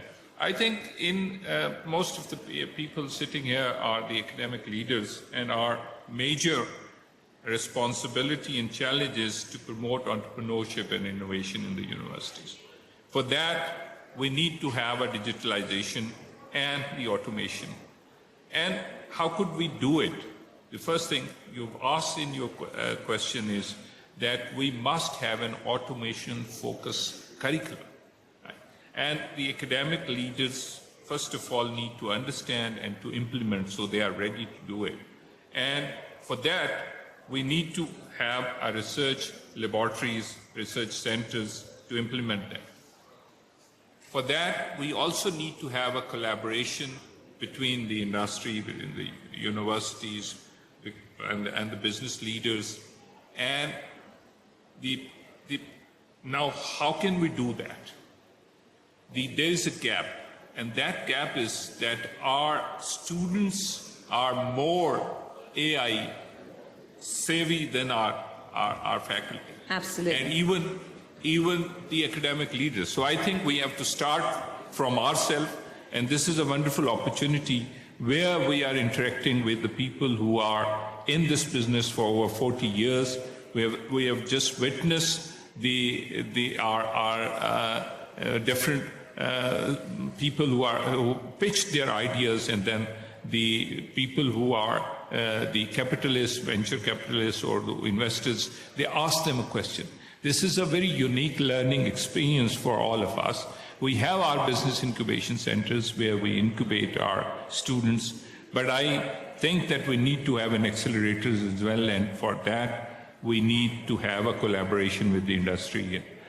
But the biggest challenge which we are facing at this point of time is that we have to train our teachers to actually get acquainted with the modern trends, The students are using AI, they are more advanced in this stage, and our teachers, this something which you will agree with me, that the teachers have an ego problem, that they are not ready to learn. If you ask a professor to learn from a student, then it will make a problem for us. So ego is a big problem. I think we have to work on it. Have certain academies in the universities where we train our teachers to get to know what is happening in the universities. One is that the teachers are not allowing students to use AI and all other modern techniques. Other is that if they are using, the teachers don't know. So I think our biggest challenge to promote innovation and digitalization is that how do we make it? We have to make it through the teachers, and we have to come up with the policies at the HEC level, at the university levels, where only those teachers will stay in the universities who are trained to work in universities, and in the future all their promotions are actually related to their updating their knowledge with the modern trends. So I think by doing this, and we have to create a system, like I said, that it's digitalization, and if we use the digital tools, the systems will be updated, and we have done it, and where we have implemented the digitalization, we are able to increase the quality of teaching, quality of the research, and we are also able to actually look at the academic dishonesty. So I think this new intervention is required in our university. We are trying to do it. We have to accelerate it at a very high pace. And for that, we have to come up with the policy documents through HEC and our universities so that all our teachers are trained with these technologies. Absolutely. Thank you so much for sharing. So before we ending our session, I would like to share something about myself. I've been living in Dubai for the past 17 years, and I've seen so many examples of Pakistani startups coming to GCC and really expanding and bringing all their experiences into Pakistan. So I'm here to let you know that you can count on me, you can reach out to me. I've been in touch with lots of authorities in the UAE, and I'm happy to be the bridge between Pakistan and UAE. With all that, I would like to conclude our session, and thank you so much for everyone's attending and everyone's listening to us. Thank you very much. Thank you so much. A big round of applause for Ms. Pega Gol and Mr. Muhammad Anwar Khan, Mr. Shahzad Rashid, Mr. Muhammad Sharif, and Ms. Mia Morocco. Yeah, I think that's great. But ladies and gentlemen, that's not it. Obviously, we really need to have our conversation around. It's going to be a group photo. Let's give them a big round of applause first of all. You guys did a great job. Thank you so much for your key points. Those are really instrumental in taking away and learning from them as well.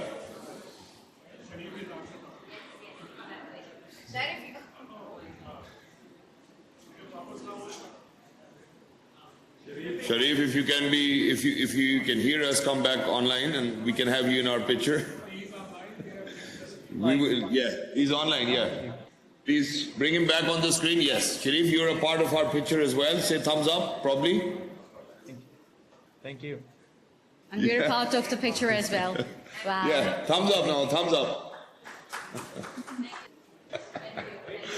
Thank you so much for each and everyone to participate. And with this, ladies and gentlemen, navigating down the program, now we have a very important fireside chat with venture capitalist titled Are You Investable for Venture Capitalists? Exactly. This is going to be an exciting and insightful discussion on what makes a startup look investable for a venture capitalist. This session will explore the key traits venture capitalists look for, the challenges of securing funding, and the importance of valuation and negotiation. I would particularly request the startups showcasing their projects to attend and observe this discussion. with keen interest and be more sellable. Ladies and gentlemen, Ms. Noshaba Awais, the Director in Charge Research, Development and Innovation of HEC Pakistan, would moderate the discussion. Ms. Noshaba Awais has been managing a variety of research and development initiatives of HEC for the last 24 years. She has envisaged plenty of projects and successfully executed them. Importantly, she is directly managing BICs, ORICs, and the ISF program. The floor is over to Ms. Noshaba Awais. Madam, best of luck. Yeah.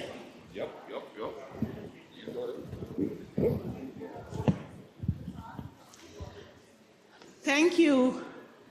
Thank you. Assalamu alaikum. Good afternoon. Thank you, everyone, for all the encouragement by joining us here. And I'm lucky to have the panel and the investors who came from a long way to attend this conference in Pakistan. After lunch and just before the closing session, if you are going to host a panel, it's the biggest challenge. But I'm always used to accept the challenges. So this one is that I'm going for it as well. So on our panel, I'm lucky to have with me Mr. Ali Fahad, founder of Park Launch. Mr. Ali, if you can join.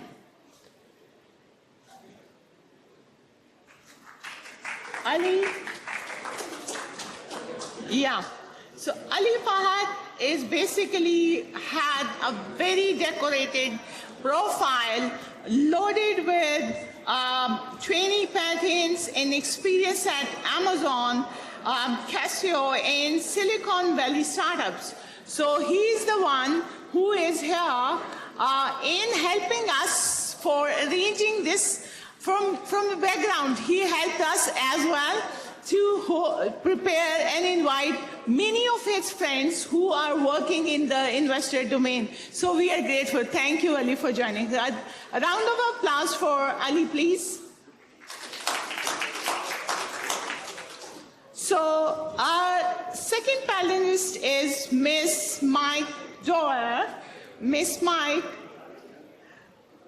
Mikey is a partner at Epic Angels. They also invest in the female startups. It's one of their core area. With a background in the mathematics, a very tough subject. So she has a global design leadership. And frankly speaking, Mikey, the maths always give me freaks. I'm so scared of maths. So big round of applause for Mike, please. Mikey, please. Our third panelist is Mr. Umar Zabit. Is he around? Yeah. Thank you, Umar. Umar Zabit is a principal at Shahrukh Partners with leadership experience at Kareem and expertise in mobile money platform like Jazz Cash and Easy Pesa. So big round of applause to Omar, please. Our fourth panelist is Ms. Romana Dada. Ms. Romana, can you join us? She's an entrepreneur, featured in Forbes, founder of Vitality Capital, and advocate for impact, diversity, and women's wealth generation. So big round of applause for Romana, please. Thank you, Romana, for joining us. The last one, but not the least, is Syed Ahmed Masood Saab. Syed Ahmed Masood, founder of Channel 7 Communication Private Limited, with over 30 years of experience in advertising, branding, and mentoring startups having a decorated profile of working with various organizations. Currently, he is serving as a project director, NIC Islamabad. A big round of applause, please. So this is my panel, and I feel that the strongest panel is here, who are going to give the initial take-home lessons to all the startups. So this panel is very relevant to the startups because we are going to discuss that what makes a startup investable. They are going to see you from the glasses of an investor, giving you the pitch lines for which will work for your scaling up. So we are going to discuss stripes of an investable startup, VC evaluation criteria, importance of traction, valuation, and negotiation. And the most relevant is startup questions which the startup should consider the investor may ask them, and what one should look for in a term sheet, so to impress the investor. So with this, and with the permission of my colleague and my panelists, we will proceed with the panel with a story of one of our startup named Airlift. This was one of the success stories of Pakistan. They raised around 85 million USD during 2021. And this was at that time a success story of Pakistan. At that time, around 15 startups raised $345 million plus in form of Series B funding and investments. But what happened to Airlift, how they failed, how they were not able to critically evaluate or prepare their valuation. So with all this, my first question goes directly to Ali, and we, from the startup angle, wants to know critical factors in securing VC funding, right?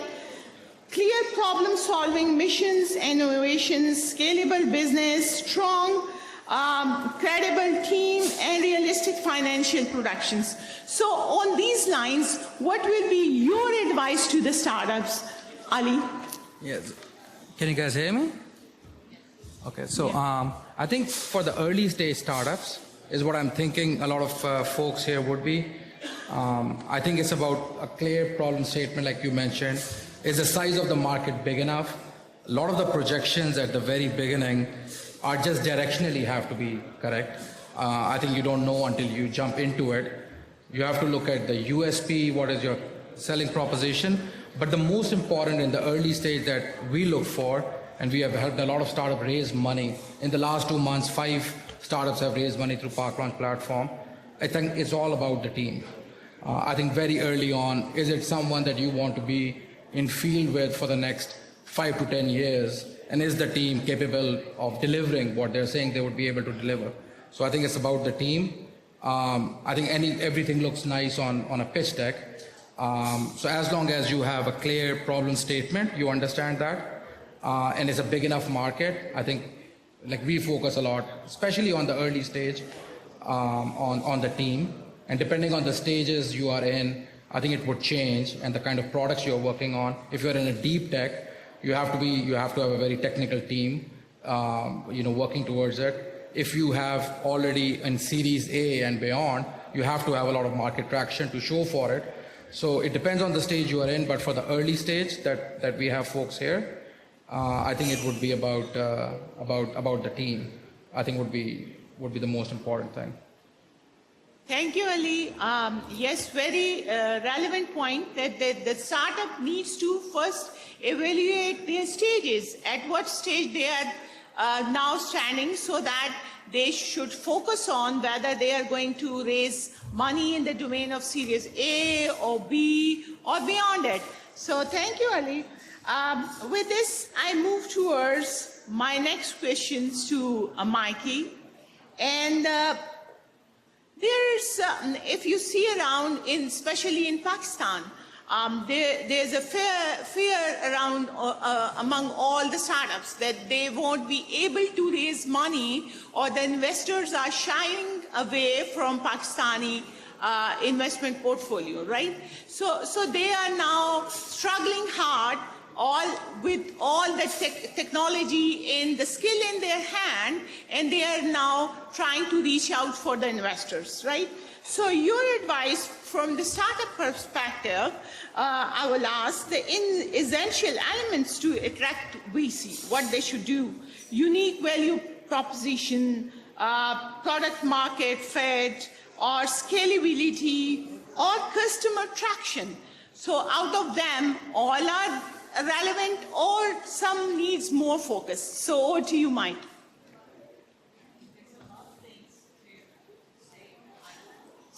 So Mike. Maybe this works better? Yes, this works better. Good, it works.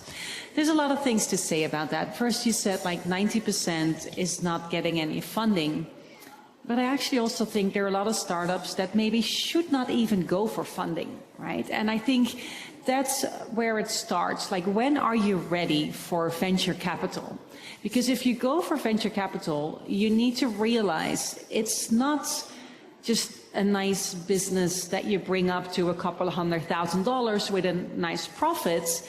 No, you really want the business to become a unicorn, right? To really go big. That's the venture capital model. So I think it all starts as a startup with understanding, how does a VC even work, right? What is it that a VC is interested in? So I think that understanding is important. So yes, right, you need to have that mindset, because the market in Pakistan is so big, right? So you need to have that mindset of, okay, I really need to grow super fast. I mean, one of the questions I often ask is, specifically very early stage, when are you hitting $1 million in revenue, right? And if then the answer is, well, maybe in 10 years, I'm like, you might not be relevant for VC. Maybe if it's the patents and everything, right? That's another conversation. But in general, like, that's probably not the right one.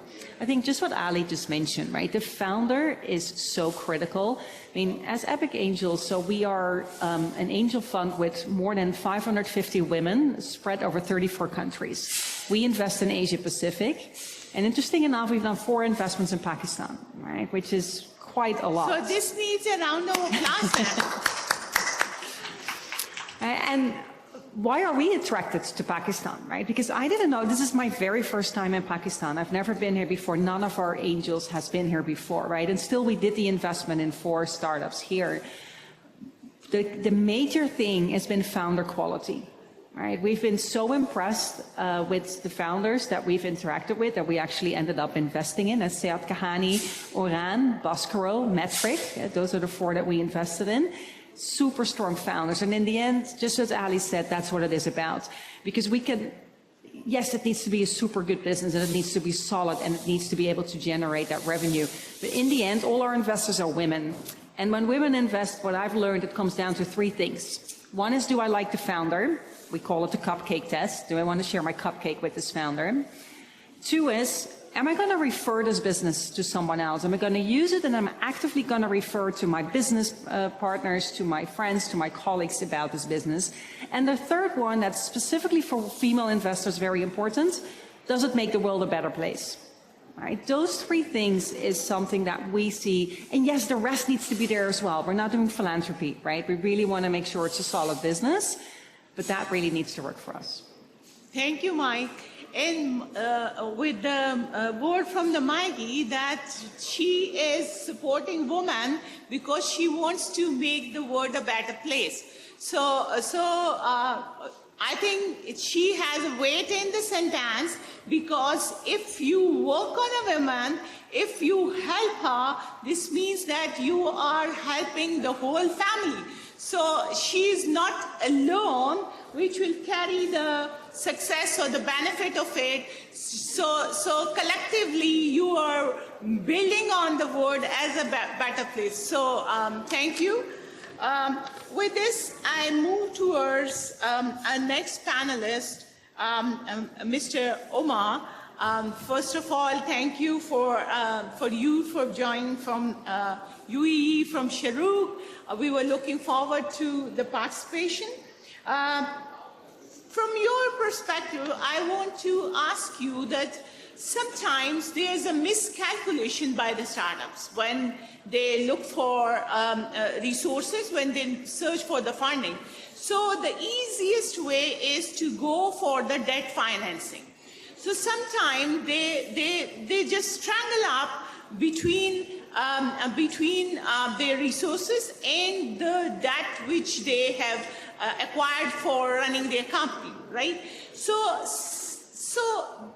sometimes it helps you to scale up, but you need to, like Ali says, like Mikey said before, that you need to evaluate your stage first.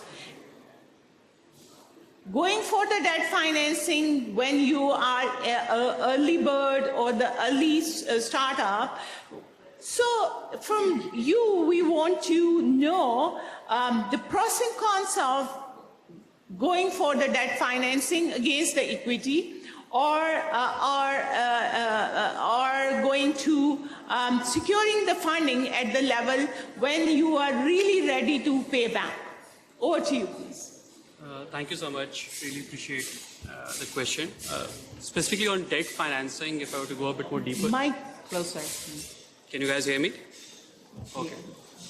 So if I were to go a bit more deeper into debt financing, so early stage ventures usually struggle to find debt because debt is a lot more difficult to secure at the right terms, and you cannot even, you're not big enough or you don't have the scale to absorb it. And unlike equity financing, which most equity investors effectively are your partners, and they are with you to develop the story, to develop the fraction of the business, help you hire the right people, and scale as well. Debt is mostly an arm's length relationship. So the mindset of a debt provider versus an equity provider is completely different. At Shahrukh, we do both, and our debt team is completely cordoned off. The way they think about the business, the way they think about an opportunity is completely different to how I would think about it as a venture capitalist. So it's important to understand that debt may not be right for you, and in certain companies it may be a difference of life and death, because in the event that you're not able to make your payments, there's a lot more covenants that and control that a debt provider has as opposed to an equity provider. Right, so they can actually take over your company and go a lot more deeper into it as well, right? So that's an important delineation. The other one is specifically for Pakistani companies, and I think I've talked to multiple of them, because again, at Shahrukh we do private credit. The currency implication is quite important to understand. Shahrukh provides debt in US dollar denominated. When we do that, it's important for us that we do not take additional risk on currency. Hence, for places like Egypt or Pakistan, we're very clear that we will not provide debt. But we mostly provide it into UAE or Saudi, which are dollar denominated or are pegged toward that currency as well. So at least the only risk that you're taking as a debt provider is the business or the traction or perhaps collections in a particular case. And for us doing that over the last few years, we've also realized that asset-backed financing is the sweet spot. So the debt that we provide is collateralized against either receivables or hard assets or some type of guarantee as well. So companies need to understand that you need to be a lot more mature, you need to have a proper head of finance or a CFO to be able to knock at the doors of these debt providers and get that. For the audience that I've seen, I do not think more than 95% of them are ready for debt, nor should they go and try to raise debt. There's a role that microfinance institutes can play here in Pakistan, or DFIs can play in providing that debt, and that could be a bit more viable to go into.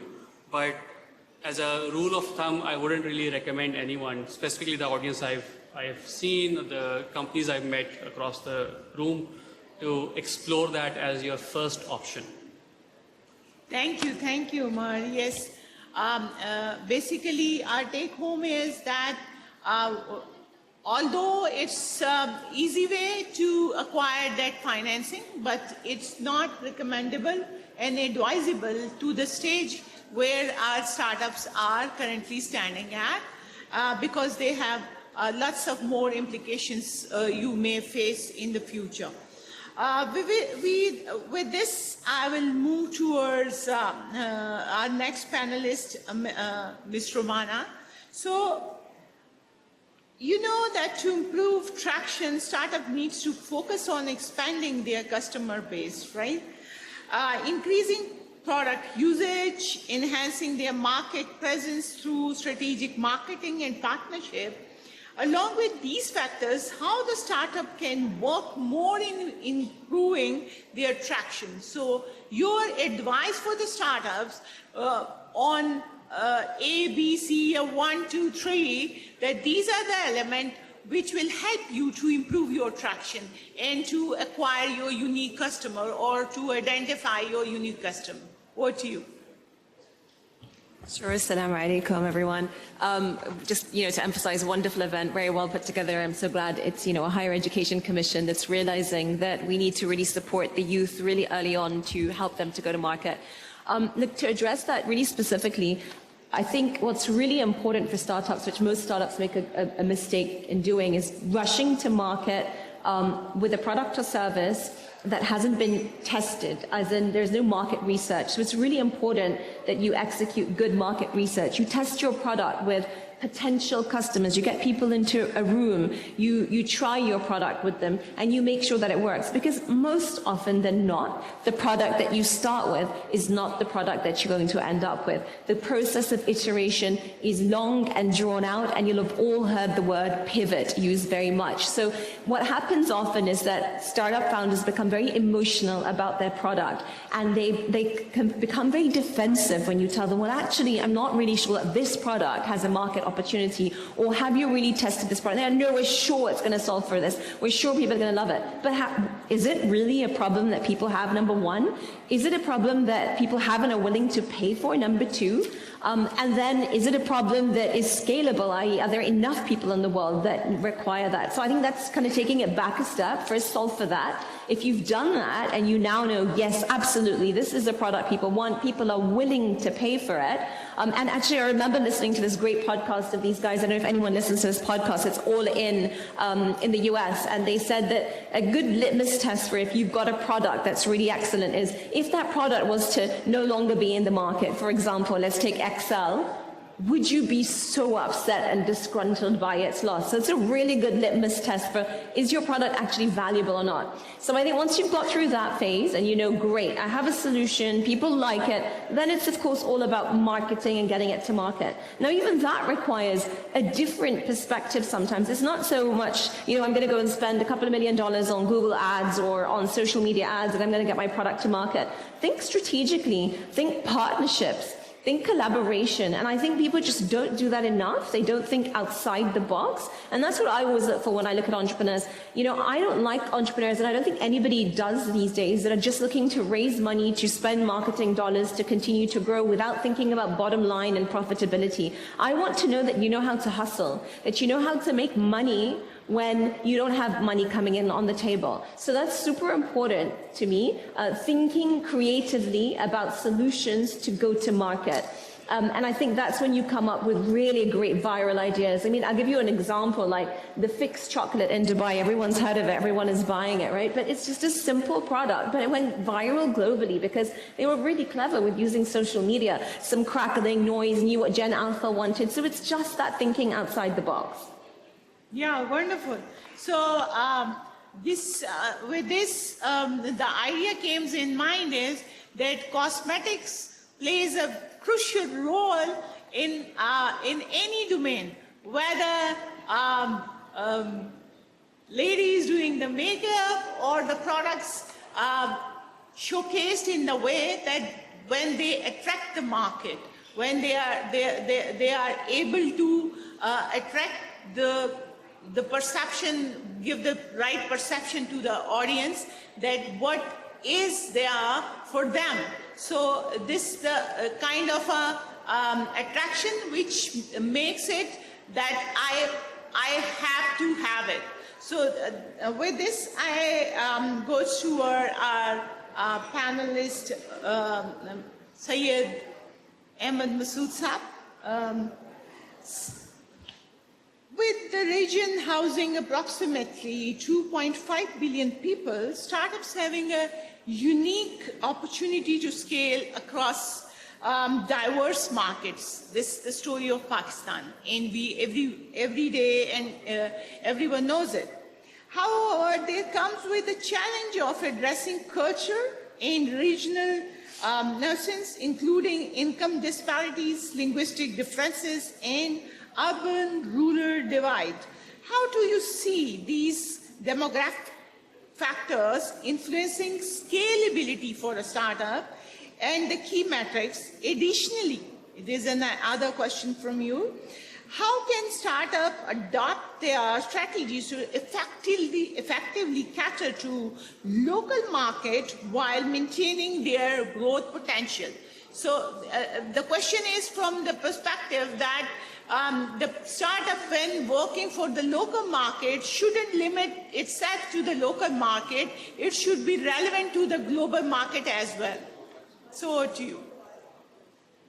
Right. Thank you, Nashaba. And first of all, again, congratulations to HEC. I think this is a very diverse audience. And also, I think we'd like to thank the hardy souls who are still sitting here, because after lunch, we generally have a major reduction in the audience. So, Nashaba, thank you for the question. So one thing I truly believe in is that, every startup is born global, which means that whatever problem we are solving here in Pakistan is a problem that needs to be solved in other countries as well. Having said that, the best way to start a startup is become niche focused. And I think it's a beautiful thing that Pakistan is such a diverse market with so much diversity, not just in ethnicities and languages, but also in, culture, seasons, so many other factors. So it gives us an opportunity to really experiment and see what works where.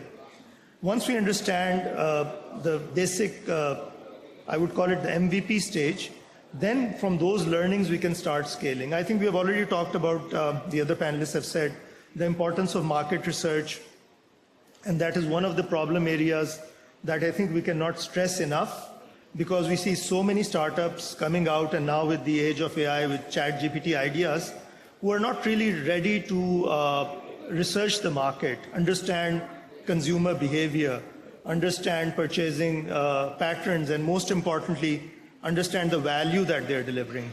So that is the most important problem that you need to solve. Once that problem is solved, then once you have some market and you have revenue flowing in, then you can expand from that point onwards. And as I said in the beginning, every product is global. So Pakistani startups, I think one of the challenges that we see here most often is that we do not think big enough.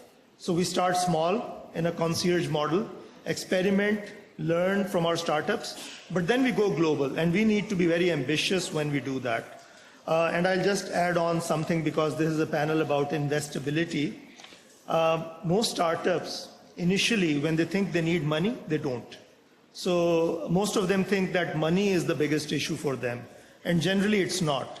It's understanding the market and creating a product that's valuable enough for the customer to pull out their wallet and give money to the startup. Once that is validated, money does flow in. The dust has now settled. The heydays of 2021, 2022 are over. All over the world, startup funding has contracted. That does not mean that value investing has disappeared. The startups that are solving a valuable problem, they can still get money, but they need to hustle more. They need to knock at more doors, talk to more VCs, get out of their comfort zone. The money is still there.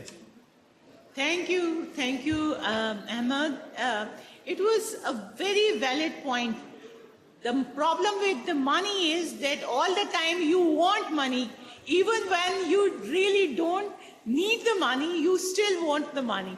So for a good advice for the startups that you have to see it. With the same scalability, I move towards Mike. Mikey, I will like leading from the Ahmed's discussion, let's have a word on scalability of startup going after VC funding, right? While scalability refers to the ability to grow rapidly, there is an issue of maintaining sustainability. Sustainability along with the scalability, right? Could you share how this is being achieved in your country and what aspect could be replicated in Pakistan? So to you. I mean, you say like, how is that being achieved in your country? I mean, by now I don't know any more what my country is.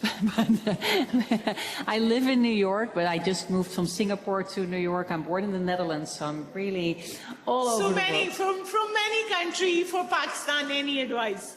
I mean, I think what I see a lot as I said, it's my first time in Pakistan. I've been traveling around the whole week, meeting many founders. Founder quality is absolutely amazing, right? And I really think there's a few things. I mean, the think big was just being mentioned already, right? Like really being able to see what is that bigger vision.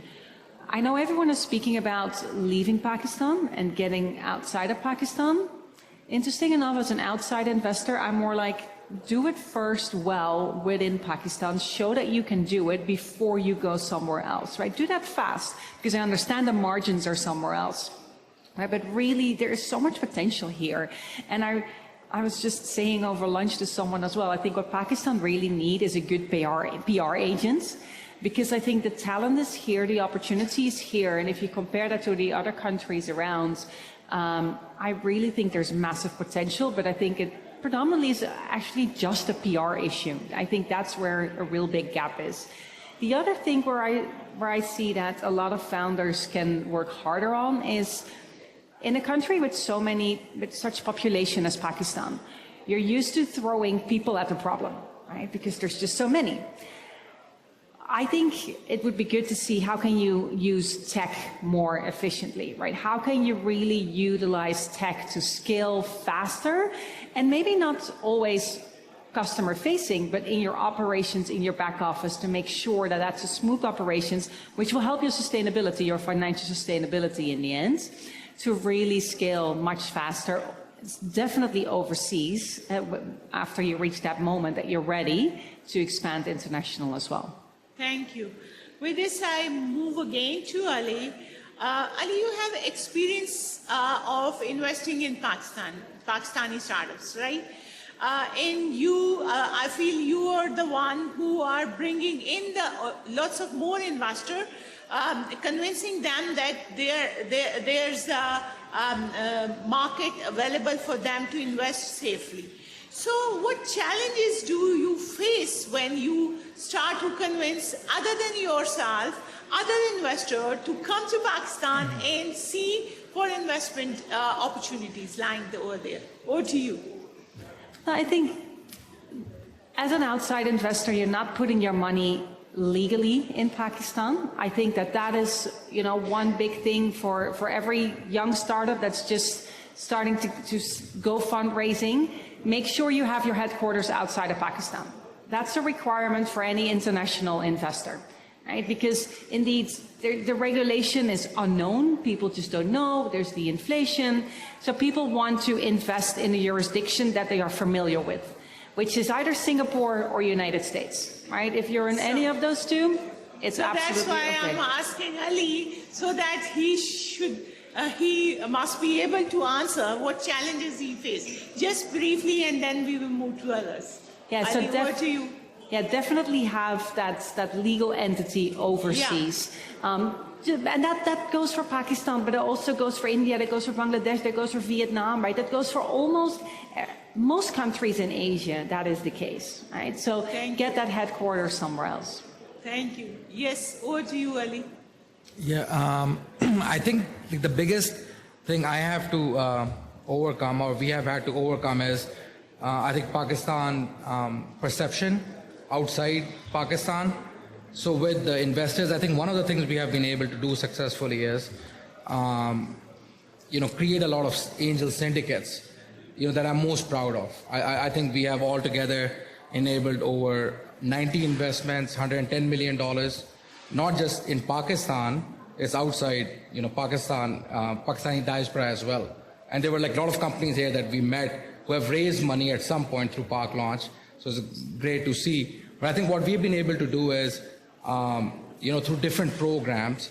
One is through connecting the startups with the global investors. And we did that by even physically bringing them together. So we started a series called Park Launch Unconference, where we brought together the 50 top startups from Pakistan, and we take them to different tech hubs and introduce them to 100 investors. So we have done those events, 2 of them in Silicon Valley, 1 in London, 1 in Riyadh, 1 in Dubai. We're going back to Dubai. Since the last unconference, we have had 5 investments that I know of, considering all the challenges that we have seen. And I think a big part of it is, I think once people like Mikey and investors do meet these startups in person, I think it changes their perception, frankly speaking. Exactly. I think across the board, I used to do these events for Ivy League alumni in Bay Area. Pretty much most biggest accelerator programs, we have worked with very closely. Thank you. With this, I move to Romana with a question regarding, because I've been told that we need to wrap up, so just giving a chance to others for briefly put the light on. Romana, in the morning session, Anwar Khan Saab mentioned that the problem with many startups in Pakistan is that they haven't worked on the exit policies. They don't have exit policies in place. So do you have a brief advice for them, how they need to work on it? Yeah, I think that was really just raised by Saeed Ahmed also, that, and I noticed this today. I have to say, I didn't notice it so much on Shark Tank. I thought people were very ambitious on Shark Tank.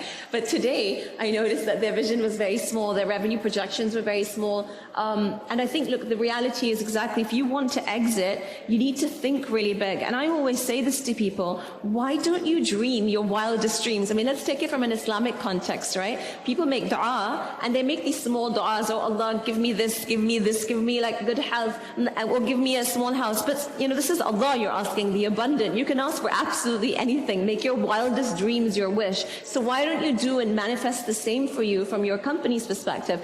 I would say to all the startups here, some of them today were brilliant. In fact, all of them, the curation was brilliant. I would love them to say, hey, I want to be a global startup, and I'm going to be a global startup, and this is what I'm going to do to get there. And all I would say to them, and this is my only piece of advice for startups when you're looking to go global, is that it doesn't mean that you're going to do it entirely by yourself. You do need people with you on that journey, whether that's great investors, whether that's great advisors, whether that's a super board, whether that's an M&A opportunity. There might be another startup that's in Saudi Arabia or in another market that you might be able to collaborate with to be able to make that global vision happen. So that's my only piece of advice. Don't get so caught up that I have to do this alone. Be open for advice, but absolutely dream your wildest. Nothing and no one is impossible for you to reach, and just think and imagine what that is, and ask people. We're all here for your support. We're all here to see Pakistan be successful, and it's our wish and dream to see more Pakistani startups. Thank you. With this, I need one-line advice from Ober on the role of a team growth in the success of any business and entity. The role of a team in the scalability, in the customer retention, the role of a startup team. I think it's essential. We've alluded to it earlier today. You might. We can hear you. Can you guys hear? The closer. You need to put it closer. Yep. So I think Ali alluded to it earlier in the panel as well, that team is one of the most integral things to look for, and it drives all the execution, whether it's product development or business development or even fundraising. So I think it's important to have the right people. One cautious mistake that a lot of people make is that they overhire, both in terms of quantity and perhaps they overhire in terms of competence at times. So I think that is something specifically founders and entrepreneurs need to be aware of. But without the team, there's no execution, there's no company. Thank you, Ma. With this, I move to Ahmed Saab. Can you briefly explain the value of negotiation and the development of a term sheet? How important is it is when you are signing a term sheet? What factors you need to be cautious about before signing it? Well, that's a big question. The first thing is... answer, for a brief answer. Yeah, the first thing is startups generally do not know what a term sheet is. They understand the term, but they don't understand the terms. So understanding those terms about liquidity preference, drag along, what sort of benefits they have. I think Shark Tank has done a good educational job as far as royalties are. We didn't know about the royalty concept before Shark Tank. We were not practicing it. So I think they need to have some sort of legal advice before they sign a term sheet. Let's not get all excited and sign things before understanding what they would mean in the longer term, because the problem is that the term sheet can come back and bite the startup founder.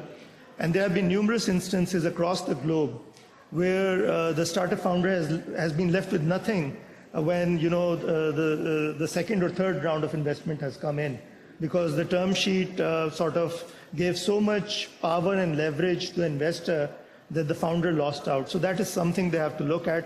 I'll just take one more minute because I think this is a good forum. At the National Incubation Center, one thing that we have done with support from Higher Education Commission is that we have rolled out a program of commercialization of research. And we are very interested in finding out the universities that are doing research that can be commercialized. And if you feel there's some pathway, we would like to work with you. The second thing, I think this is a great audience, specifically because this is not just universities. Industry practitioners, investors, everybody is here. So another thing that we are trying to build is a hatchery program.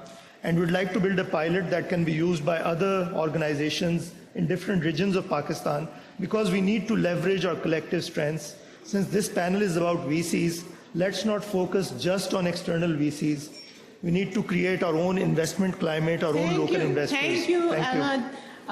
Yes, very good advice. And I think people have witnessed that HEC doesn't work alone. We always shake hands with the partners. So that's why under the roof we have invited Ignite. We have invited Nadra is working with us. Last week we have signed MOU with them to specifically working on the topics on the research domain which is relevant to them.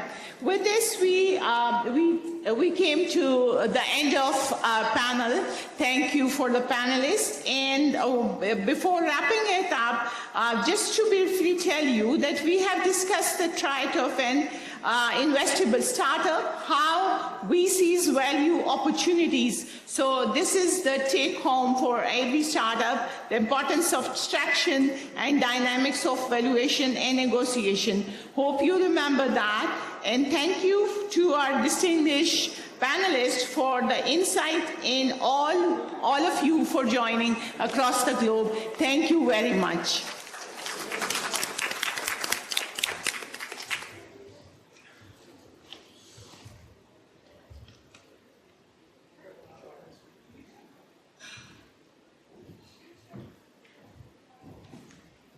Thank you so much, Mr. Shaba Awais. A big round of applause, ladies and gentlemen. Come on.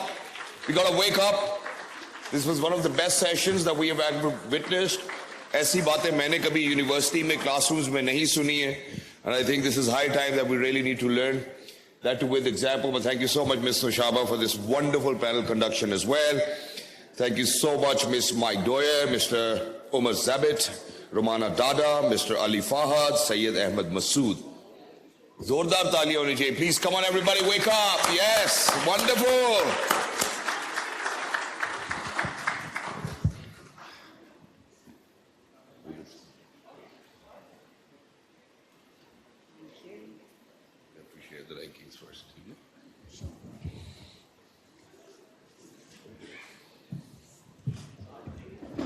For the very first time, we see Mr. Usher taking a picture himself.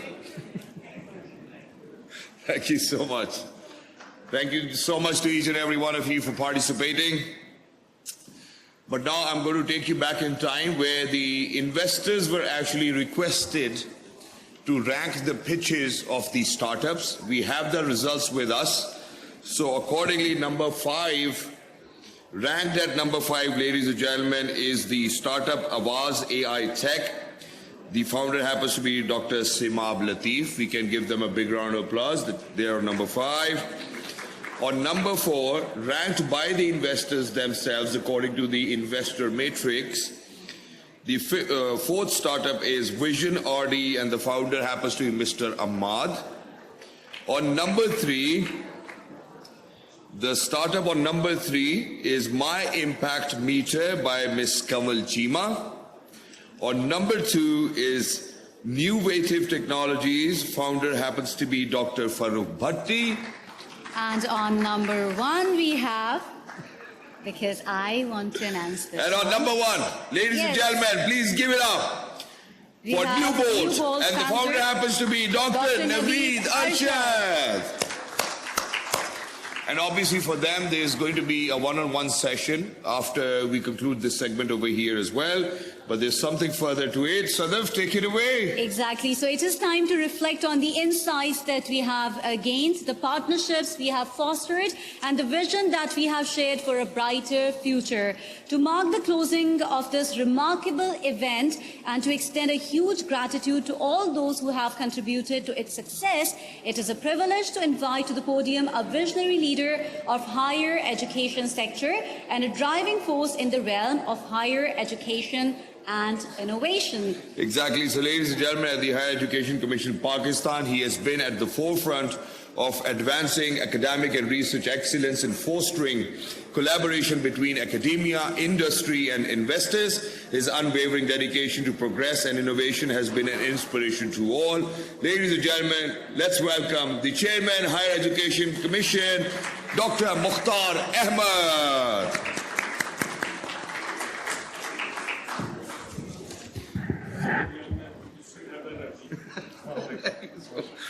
Sir, please. Bismillah ar-Rahman ar-Rahim. I think I just have to say thank you, everybody. Thank you, our guests who came all the way from different parts of the world. I have to say thank you to all industry people. I have to say thank you to all our Vice Chancellor, the local participant who joined us, the investors, and it was a wonderful experience. What I will, and we met so many good people, we have new friends. I think this will continue, this should continue. And I was telling Nushaba that let's make it as a regular annual function in Pakistan, inshallah. So we'll be planning now from today, we will start planning for next year, inshallah. And I was discussing with my colleague from UAE, and she agreed that we will discuss an ICESCO platform to have it as a in the regional level and a global level also some activity, inshallah, in future. So once again, ladies and gentlemen, I hope you have enjoyed today here. It was a learning for me. Nushaba, credit go to you, and let's have the big claps for Nushaba and her team. And a big thank you to all of you, the government, the other different departments who joined up, HECP, from private sector, public sector, my HEC team, and especially the guests. Thank you, and come again in Pakistan. Pakistan is, mashallah, getting better, and inshallah it will be more better in days to come. Thank you, ladies and gentlemen. Please don't miss joining us at dinner, closing dinner, I believe we have at what time, Nishaba?